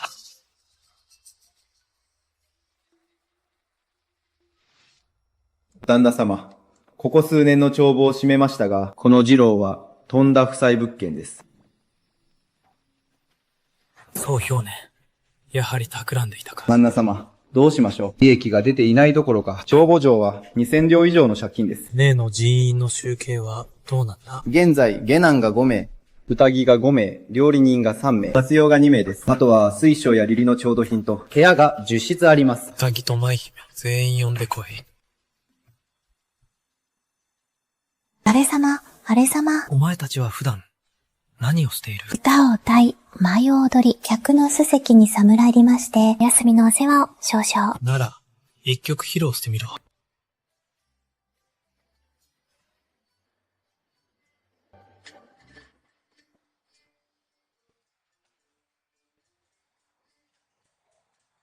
別の曲に変えてくれ。旦那様、これは当店の最新の曲でございます。クソ下手すぎて話にならん。潰れかけるのも納得だ。よし、策がある。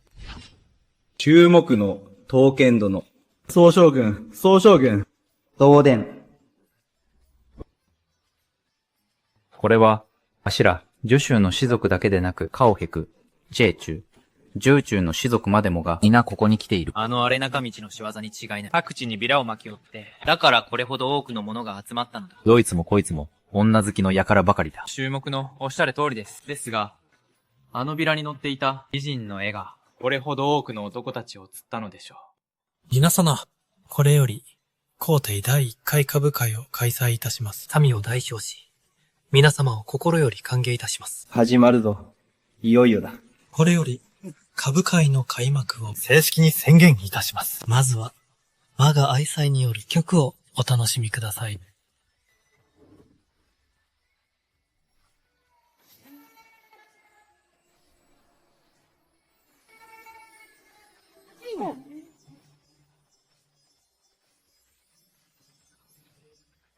なんというハレンチな俗曲だ。聞いたこともない。だが、この調べは、実に斬新だな。斬新だからといって、なんだというのだ。まさか、こんな卑猥な歌で商人たちを引き止めるつもりか？考えが甘すぎるわ。注目のおっしゃる通り、こんなことが一度あれば、次から客を騙して呼ぶことなど、絶対に不可能です。来た甲斐があったぞ。素晴らしい。いいぞ。最高だ。始まるぞ。皆様、真打ちの登場です。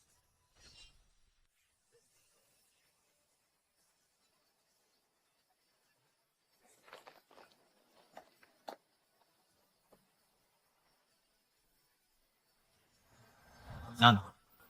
これは一体。風紀を乱すにも程がある。生死できん。あのキャシ、見事な蹴り上がりだ。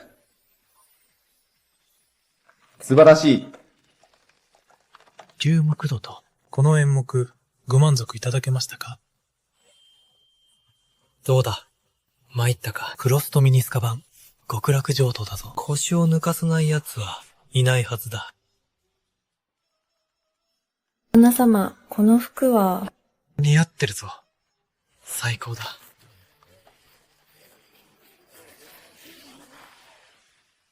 さて皆様、今の出し物はお楽しみいただけましたか？最高だ。これ以上の満足はない。アンコールだ。前代未聞。まさに眼福だ。この世にこれほどのハブの歌系があったとは。一度拝めただけで、もう思い残すことはない。もう一回だ。皆様。さて、お姉様方は一旦休憩に入られました。その間に、皆様のお気に入りの方はどなたでしたかな2番目の子がたまらなく美人だった。あの尻は天下一品だぞ。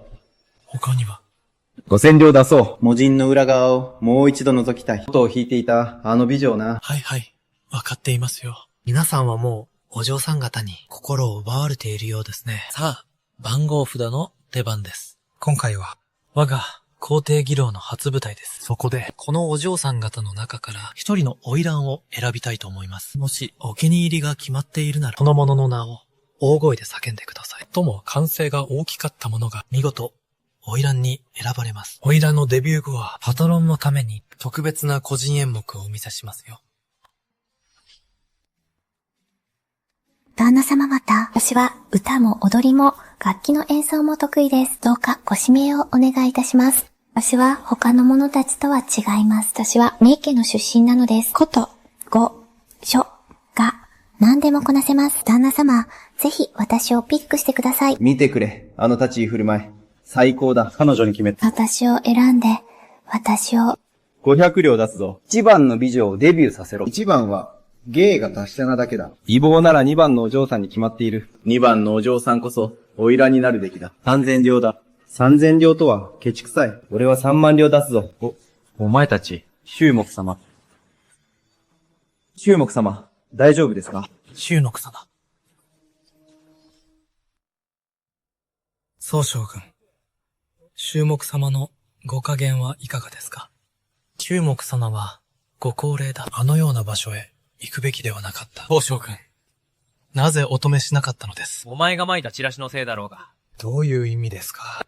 あのチラシのおかげで大きな成果が得られたんですよ。このイベントを通じて金100万両を稼ぎ出しました。その金を使って両替商をいくつか整え、衣類店や兵糧像も作りました。さらには KTV やダンスホールなどの娯楽事業も展開しています。今や名家の方々も皆戻ってきました。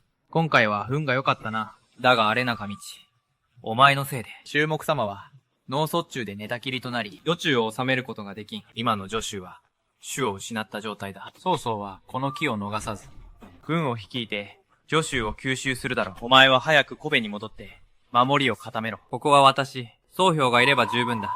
私のことを思ってたなんて、守りを固めるために帰れたと、迷を言いくるめた追い出し、女中を独り占めするつもりだろう。女中の権力が、宗家の手に渡れば、私の平穏な暮らしも、終わりだ。そんなことがあっては困る。高度ながなくなり、女子は統率を失った。邪悪な謙信どもにとって、乗じるには絶好の機会だろう。私は大官の大使として、女中に鎮座し、指揮を取るべきだ。皆を率いて抵抗せねばならん。各地の逆賊どもにな。たし、お忘れなく、女中の全兵力は、この曹兵の掌握差にあることを。宗将軍、そんなことは承知している。だが、宗将軍の命は、お主自身の手にはないぞ。どうするつもりだ？曹操は、逆賊だ。宗将軍と、あの曹操は、同姓ではないか。曹殿が重病に伏せているのも、実に怪しいものだ。私には、曹将軍と、あの曹操が一族にしか見えぬ。お主は、奴が送り込んだ感情のに違いない。へたらめを言うな。でただねがだろうと、構わん。私を殺せば、領地の兵が黙っておらぬぞ。この心配なら、曹将軍が無用な心配をすることはない。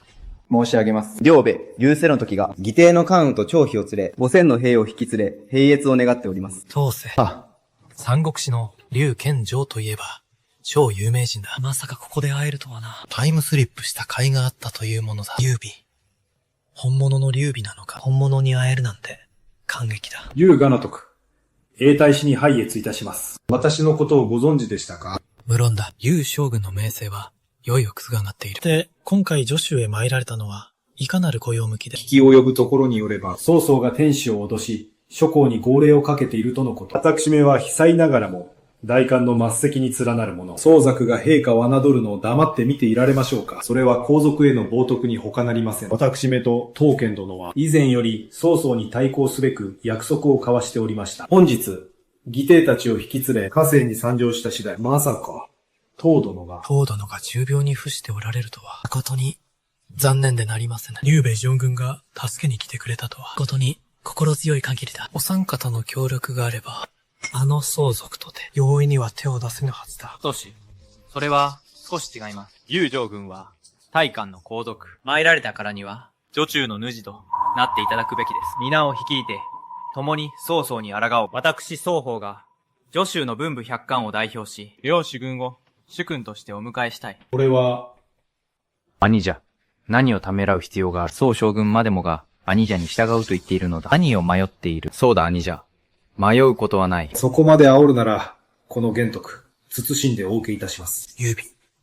やはりただものではないな。もし女子を劉備に奪われれば、そうなれば、私は今後、また劉備の下に甘んじることになる。幽霊にすやすられるのは、ごめん。いかん。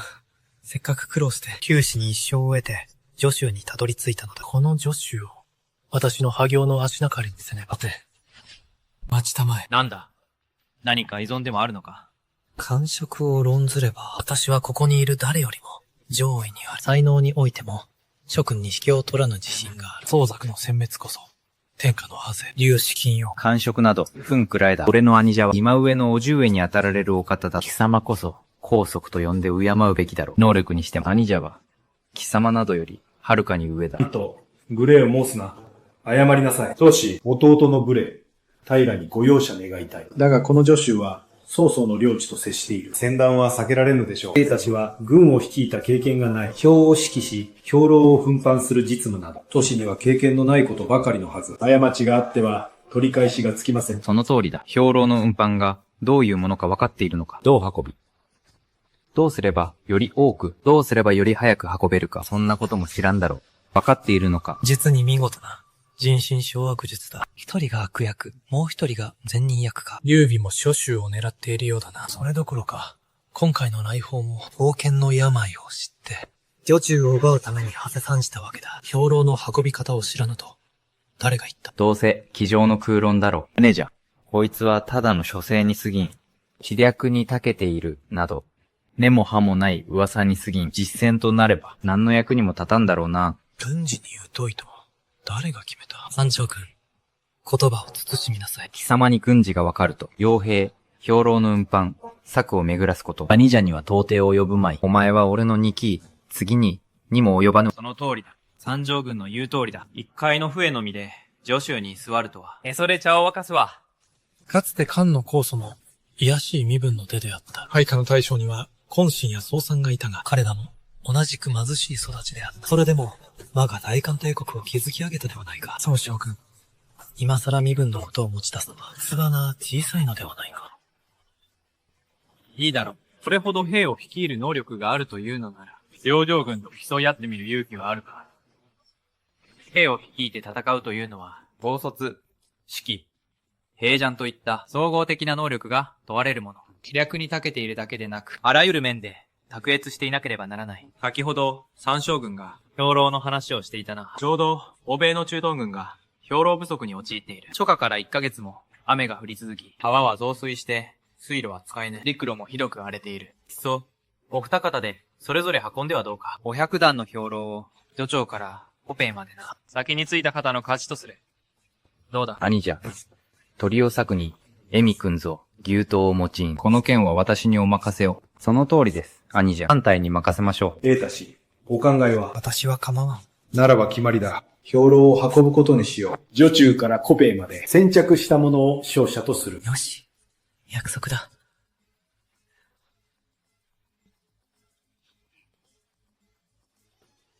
曹将軍、このような場所まで、この玄徳に何の御用で？曹母、劉ジャン軍に、2つの贈り物を届けに参った。贈り物だと？いかにも、特別な贈り物が2つだ。詳しく伺いましょう。曹母はすでに、城内のすべての馬を貴殿の軍営へと手配しておいた。明日、勝負が始まれば、あの永中道は、身を引くダウマ一頭すら見つけることはできまい。それでも、奴の負けは決まったも同然だ。これが、曹坊から劉将軍へ送る一つ目の贈り物だ。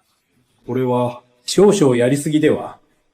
劉氏軍殿、荒江中見氏とは何者か。かつては東卓に仕え、その後は私に。今は、我が助手を横領している。あやつは恥知らずな、飢えた狼なのだ。もし奴が助手を手に入れれば、我が軍の将兵は納得せず、の安寧も失われるだろう。劉氏軍殿。あなたを置いて他にない。余中の軍民が心底浸水できるのはあなただけだ。劉氏軍殿。あなただけなの。そうしてこそ、助州の平安が保てるのだ。して、曹将軍。おっしゃっていた二つ目の贈り物とは、一体何なのです？劉将軍。そうかせりますな。明日になればわかります。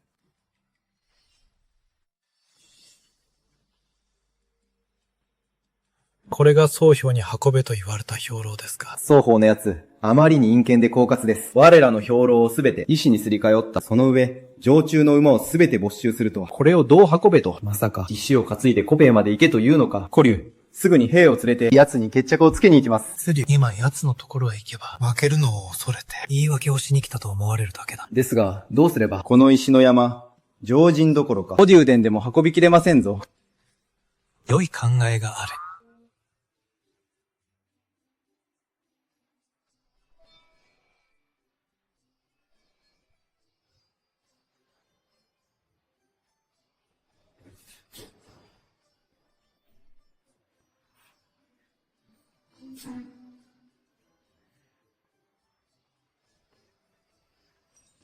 四五、これは本当に役に立つのですか？まあ、見ておれ。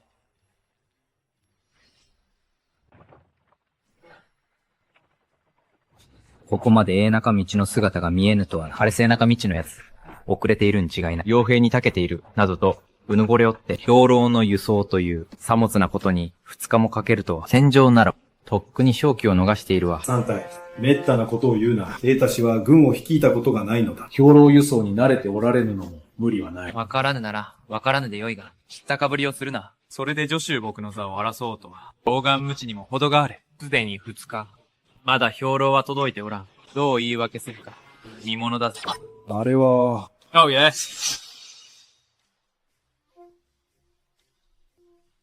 皆様、お待ちしておりましたぞ。兵糧は、昨日の宇の国に到着しております。荒坂道。でたらめを言うな。おそらく、兵糧など、運んでおらんのだろう。先に乗り込んできただけではないのか。今度こそ、グーの音も出ないようにしてやる。ありえません。昨日届いた、などと、まさか、永太氏の馬には、翼でも生えているのですかな。信じられぬか。セリュ。皆様、こちらへ。皆様、どうぞ。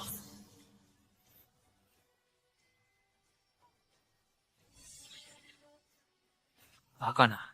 ありえない。これは。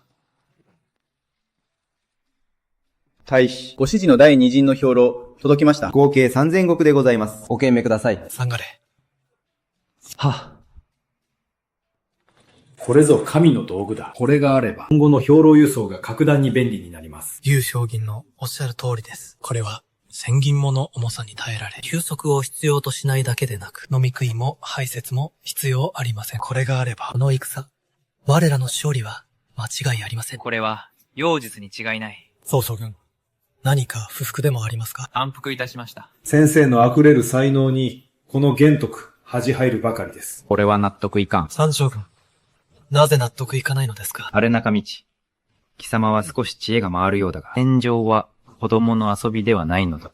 こんな小細工ばかりでは通用せぬぞ。知略だけでなく、優れた武芸も必要だ。さもなくば捕らえられ、本陣は瓦解し、全軍崩壊するのではないか。三将軍、何か明暗でもおありで。小僧、俺と一騎打ちしろ。勝てば認めてやる。小僧、俺と一騎打ちしろ。勝てば認めてやる。木槌だ。その重い武器で、俺を粉々にする気か。この黒担当め、厚かましいにも程がある。私がお相手しよう。たかが一介の命武者が、我が死を煩わせるまでもないし、趙雲一人で十分だ。ホディル、油断するなよ。黒担当、受けて立つ勇気はあるか。黒担当と呼ぶのはやめろ。表へ出ろ。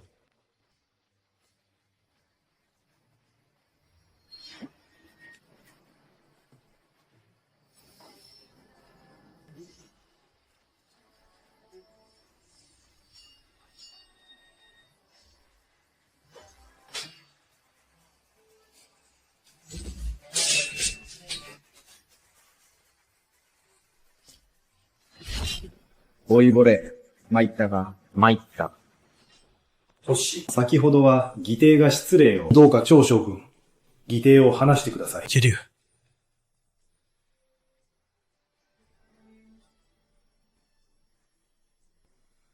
トシ、我らの負けを認めます。劉将軍、お立ちください。劉将軍。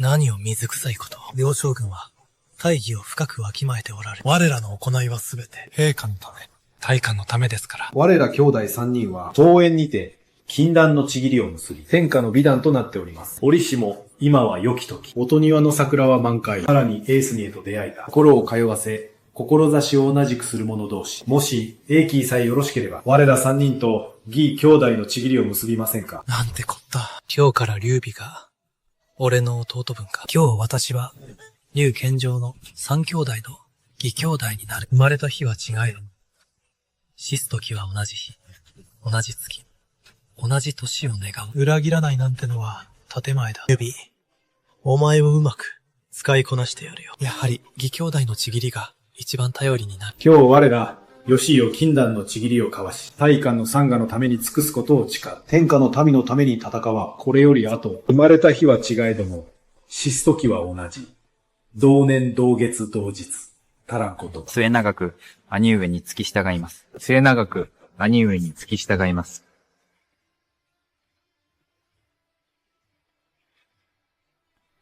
兄上。兄貴。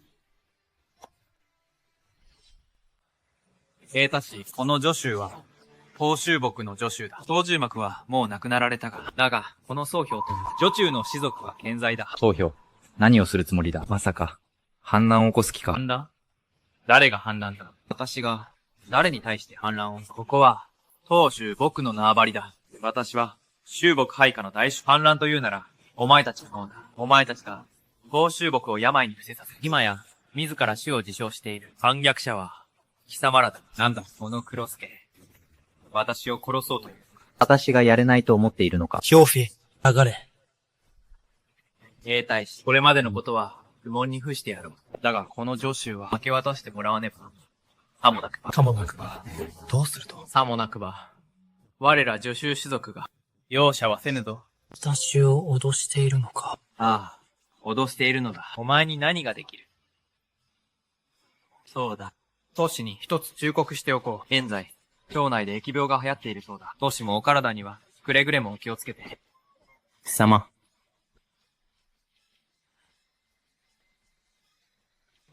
受験。城内で疫病が発生しました。死傷者はすでに数千人に及んでいます。なんて不運なんだ。中臨早々、こんなことに見舞われるとは。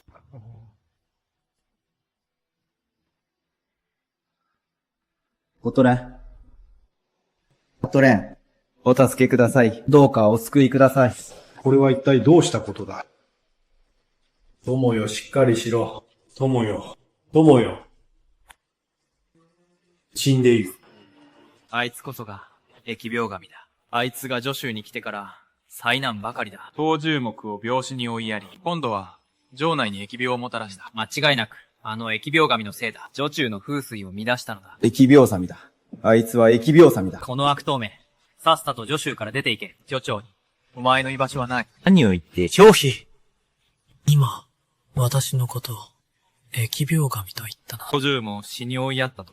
今度は、城内に疫病をもたらしたと。貴様こそが、疫病神。でたらめを言うな。東殿の脳卒中は、ご高齢ゆえのこと。誰もが知っている事実だ。私が疫病を持ち込んだというなら、証拠はあるのか？とにかく貴様だ。この悪党が去らねば、女中の疫病は、一日たりとも収まらねえ。ならば、もし私がこの疫病を治したとしたら、どうおしまいをつける？それは、代わりに言ってやろう。もし私が、疫病を治した。貴様はこの民たちを連れて、私に謝罪しに来い。治せるわけがなかろう。治せぬなら、さっさと助手から失せろ。治せるわけがなかろう。治せぬなら、さっさと助手から失せろ。行くぞ。スリム。とを終え。よい。どうすれば？も姫。しみじ。旦那様、来ないでください。旦那様、入ってはなりませぬ。移ってしまいます。私はお前たちの夫だ。お前たちは、私の女だ。感染など、怖くない。これ、天然痘ではないか。旦那様、私たちのこの病は天然痘というのですか？そうだ。この病はな、非常に毒性が強く、感染力も凄まじい。おまけに、致死率も極めて高い。旦那様、早く離れてください。大丈夫だ。心配するな。もし他の病であったなら、私でもへの打ちようがなかったが、だが天然痘ならば恐れることはない。主公、見てまいりました。双方は去り際に、地元の豪族たちと密会しておりました。疫病や毒がどうとか話しており、さっき、立ち去るときに、わざわざ忠告してきたのは、そういうことだったか。主公、夏を捉えてまいりましょうか。無用だ。スリュウ、今すぐ使いに出てくれ。靴筒を探してきてほしい。使い道がある。兵隊士、随分と時が経ちましたが、まだ疫病は収まらぬのですか？この総評は待てますが、民たちは待ちきれませぬと。民が暴動を起こしたとしても、手加減はできぬので、ご容赦を。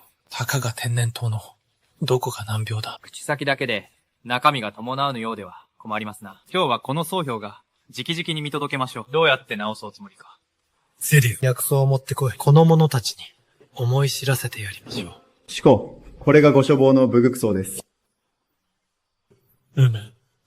よし。主公、これはただの雑草ではありませんか。これに何の用があるのですか。この城内の民が感染している疫病は天然痘という。この病は感染力が極めて高く、致死率も非常に強い。万物は相生添い国。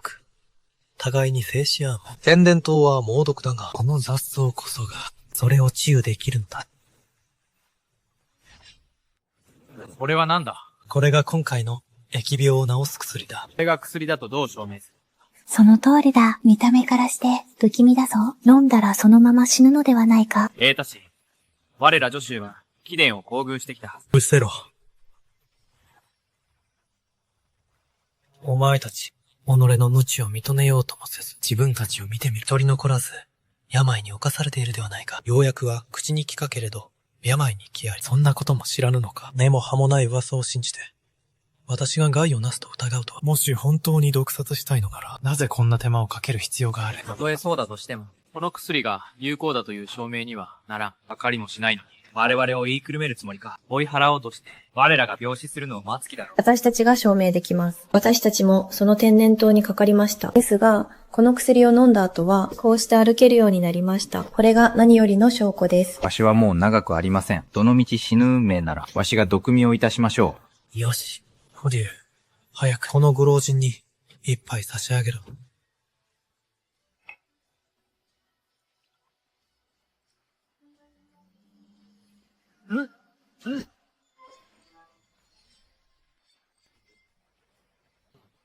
やはり、毒薬ではないか。貴様、明らかに、我らを殺す気だな。毒だ。これは毒に違いない。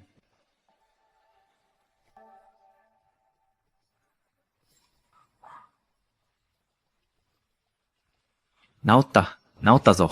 私の病が治った大人の神業が、この命を救ってくださいました。感謝の言葉もございません。これよりこのわしは、大人のために、偏骨再審、働く所存です。良いぞ。そうだな。見ただろう。まだ私に民意がどうの、というつもりか。兵隊士、私も、他人の虚言に惑わされておりました。故に、失礼を働いたのです。これから民の治療をされるのでしょう。お邪魔はいたしません。これにて失礼。さらばだ。薬をくれ。私にも飲ませてくれ。受講。あの総教を、このまま行かせるのですか。主公。私はやはり納得がいきません。方法をそう簡単に逃がすわけにはいかない。構わん。行かせておけ。先ほどは大勢の民衆がいた。部活には手出しできない。しかし総評は、未だに助手の豪族たちを先導しています。疫病を解決したとはいえ、また騒動が起きかねません。ゴリュウ、案ずるな。そう遠くないうちに、本気を翻した豪族どもは、泣きついて許しを請いに来るだろう。曹操軍、あの荒ネタ神とか、まさか疫病を治すとは。このままでは、もう民衆をたぶらかすことはできません。早く対策を立ててください。一刻も早く、中道を追い出すのです。いいな、そう焦るな。すでに本家の者に連絡してあれ。そうそう。総チェンシャンだ。もなく、チェン将の大軍が駆けつける。そうなれば。曹将軍が血を吐いたぞ。うわぁ曹将軍が発症した。逃げろ。早く逃げろ。響いだ。荒佐中光様荒佐中光様。もし、私が我々が間違っておりました。私を主君として仰ぐ気になったか。反乱や独立など、もう二度と考えぬか。滅相もございません。二度といたしません。何卒太り氏の手で、我らの命をお救いください。財産のすべてを差し出す覚悟です。領地もすべて。よかろう。本気ならば、ここに署名し、女輪をその後で薬を飲め。嫌だと言うなら、そのまま帰れ。従います。従います。大使。倒し。この僧帽も、基準いたします。私の命さえ救ってくださるなら、当主を主君としてお仕えします。遅すぎだな、宗突な。貴殿はすでに手遅れだ。救う手立てはない。滅相もない。私めが愚かでした。どうか。この命さえ救ってくだされば、ご使いし、バチャーマのごとく働きますゆえ。相当な。私が何も知らんとでも、疫病を広めただけでなく、今も密かに曹操と通じていることを。なぜ、それを。主公はすべてお見通しだ。疫病のみならず、双方が曹操と内通していることも。疫病の次は、曹操を頼るとは、総評。実に、入念な企みではないか。主公、ご命令を。今すぐこやつを切ります。焦るな。向こうから首を差し出しに来る。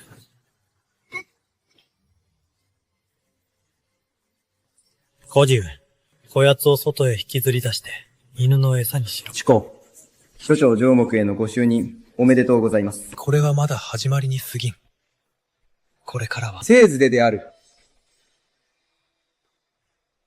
天に報じ、運を浮くたま語る皇帝、称して曰く。今、荒坂道は、徐州の乱を平定した功績著しく、天の神婚という吉日に合わせよ。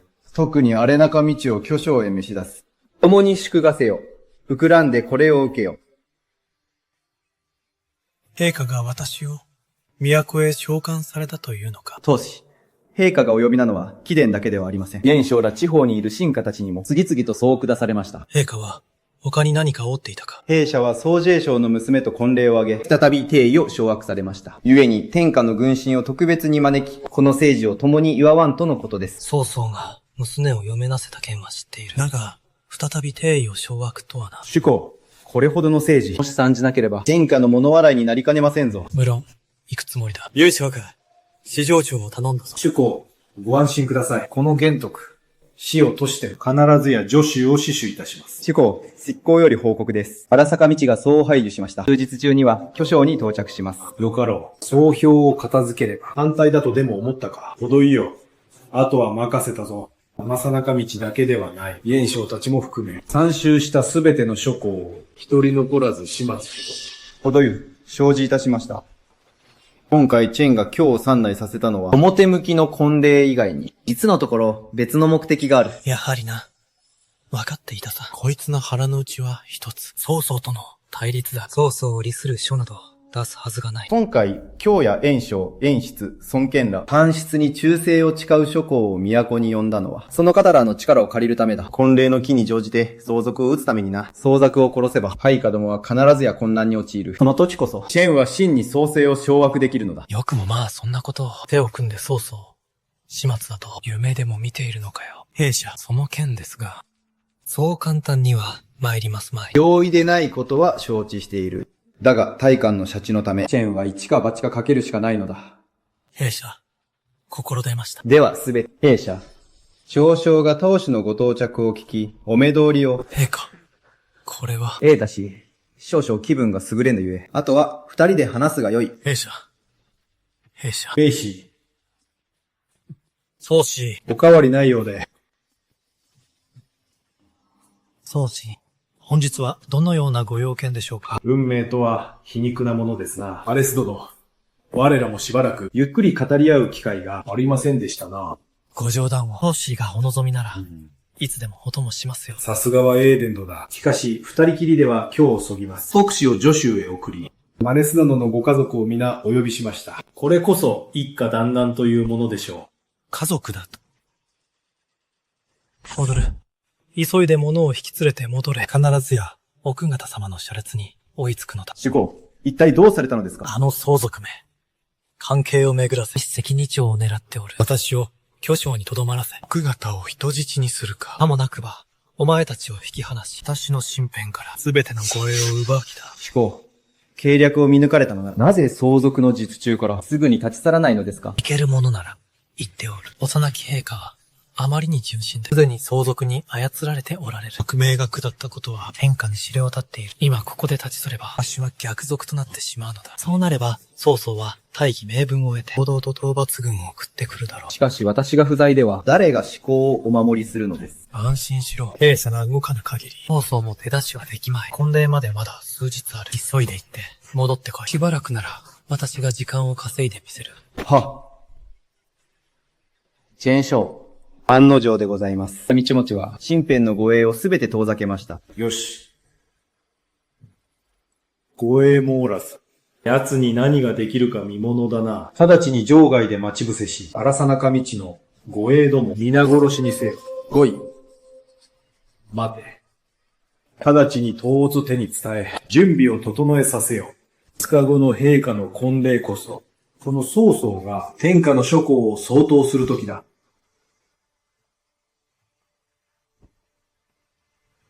陛下、おめでとうございます。皆の者、面を上げよ。感謝いたします、陛下。座るがよい。今日は、世の婚礼である天下と共に祝おうぞ。皆の者、杯を上げよ。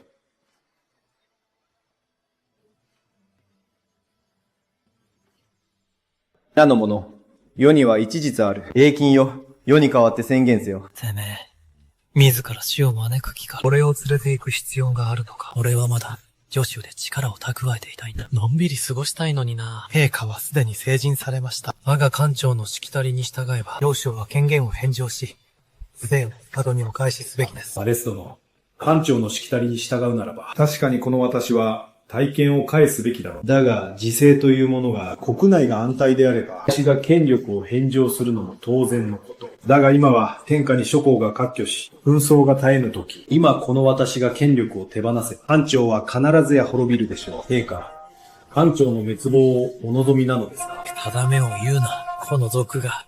兵教、最悪この者を捕らえよ。陛下、本気で煽っているのですか？お考えのことなど、すでにお見通しです。何のつもりだ？これを見ればわかります。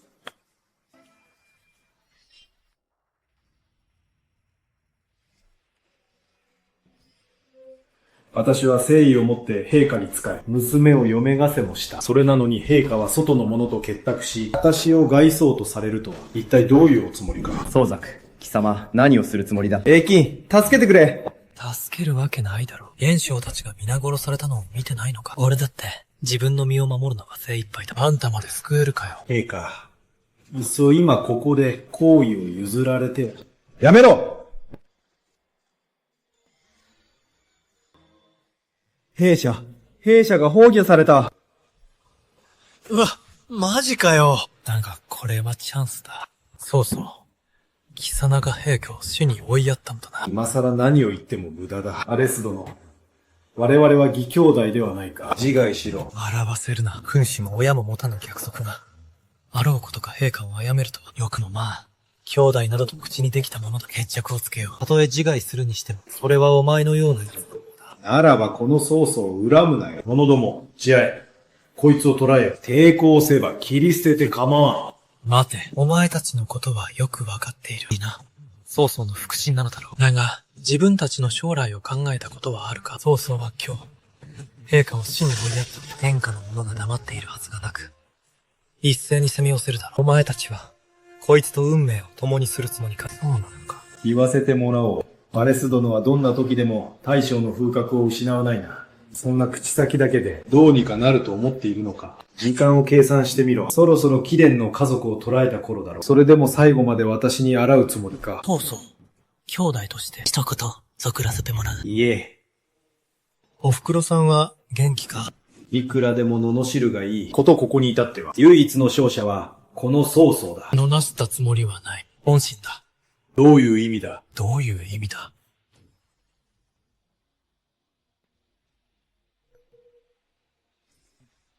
小鳥の首は、ここにある。貴様らのようなクズに、俺の家族が止められるか？セリュー、戦利品を取り出して、ソーニーに見せてやれ。貴様、よくも。まさか、俺の家族を奪えるのは、貴様だけだとでも思ったか？俺が貴様の家族を奪えないとでも。もし俺の家族に手を出せば、貴様の旧族を皆殺しにする。黙れ。今日、ここでお前に、これからは、俺は人を連れてここを出る。お前らの中の、誰一人として、もし阻もうとするなら、貴様らの一族、一人残らず、皆殺しにしてやる。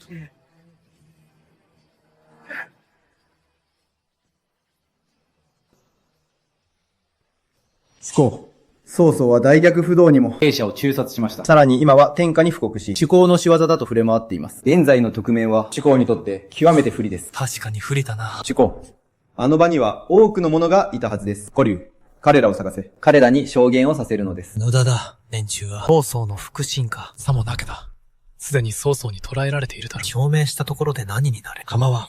皆そう気を落とすな。曹操は、人を陥れることなど、慣れっこだ。この世は、実力が全てだ。我々はただ、軍備を増強すればよい。他人が何を言おうと、勝手に言わせておく。主公。もはや陛下はおられず、我々は大義名分も失いました。桐生の考えでは、主公自ら王を名乗るべきです。そうしてこそ、曹操に対抗できます。自立だと。曹操の奴は、燕将と燕室の領地を併屯し、帝王を名乗るに十分な勢力があるが、俺たちのこの小さな領地で王などを表せる。下手をすれば滅亡だ。差し当たり。主公。大変です。曹操軍が攻めてきました。かかれ。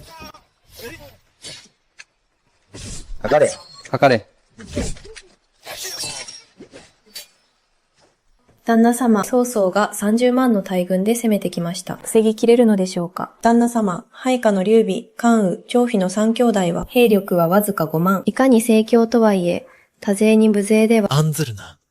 戦というのはな、兵の高で決まるものではない。見ろ。曹操の兵力は凄まじいが、その配下たちは、お前たちの夫ほど、すごくはない。関羽や張飛がそこに立つだけで、曹操は腰を抜かすに違いない。申し上げます。前線の関羽将軍が大勝利です。すでに敵将3名を討ち取りました。殺せ。申し上げます。張飛将軍が軍を率いて、曹操の本陣を突破しました。現在、追撃中です。曹操は敗走しております。よし、下がれ。ほら。言った通りだろう。曹操敗者の雑魚どもなど、我らの敵ではない。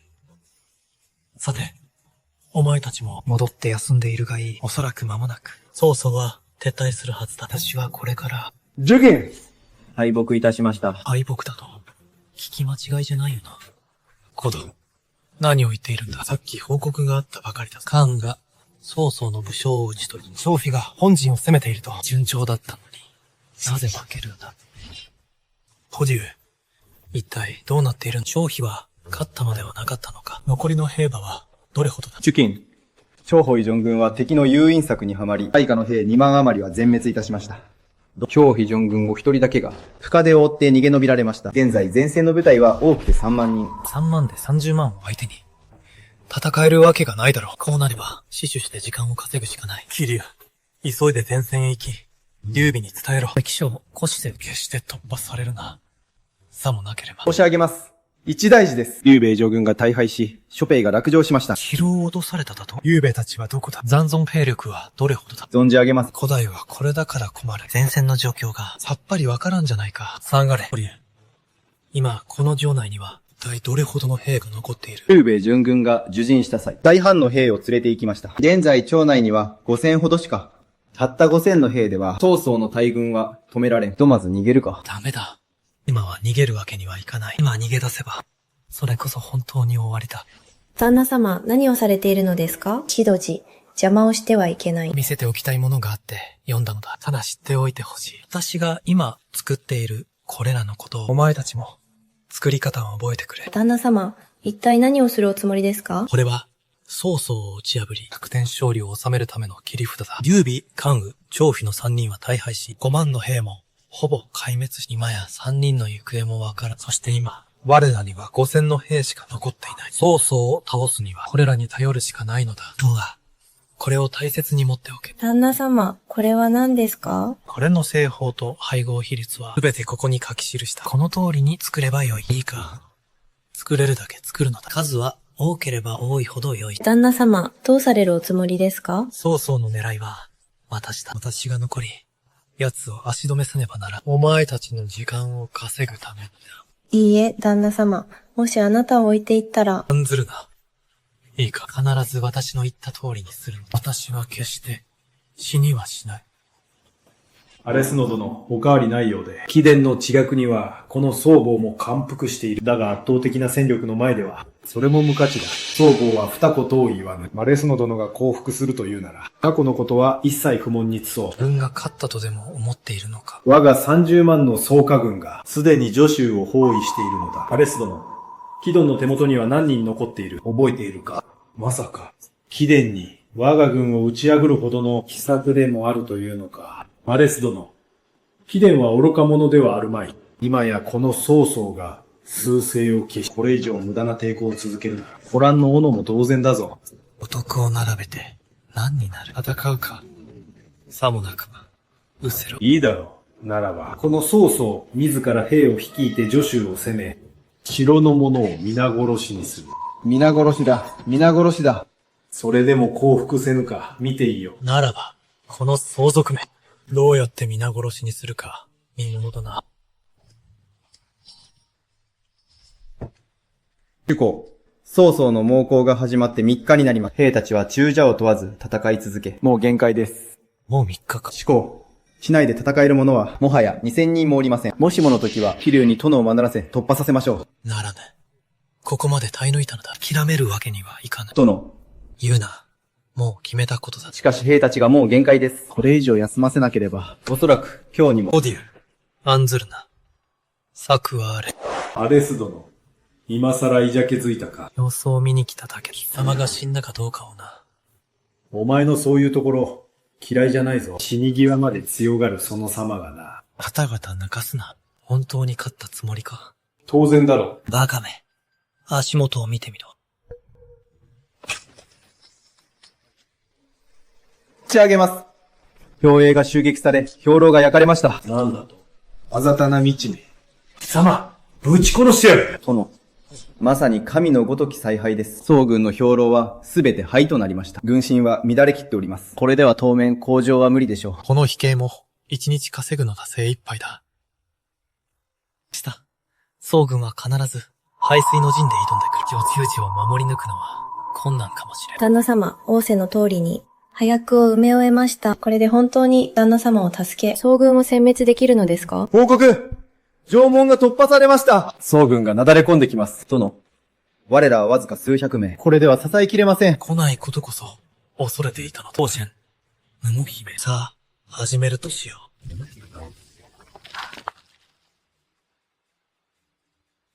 何事だ？数万だろうが、数十万、数百万だろうが、関係ない。これが、科学の力だ。セリオ！直ちに兵を率いて、曹操を追撃せよ。敵がいれば、片っ端から仕留めてしまえ。5位。殿、仰せの通り、相続を追撃いたしました。5万を討ち取り、2万を捕虜にしました。さらに、曹操の敗残兵の中から、劉備将軍を救出いたしました。見事だ。殿、玄徳、ご期待に添えず申し訳ない。水臭いぞ。俺たちの中じゃないか。張飛と関羽はどうだ？お二人は古獣将軍に救い出され、現在は軍内で療養中です。殿、曹操は大敗いたしました。今こそ一気に殲滅する絶好の機会です。殿、出陣の日を。焦るな。これに懲りて、曹操、来世まで二度顔を見せられる。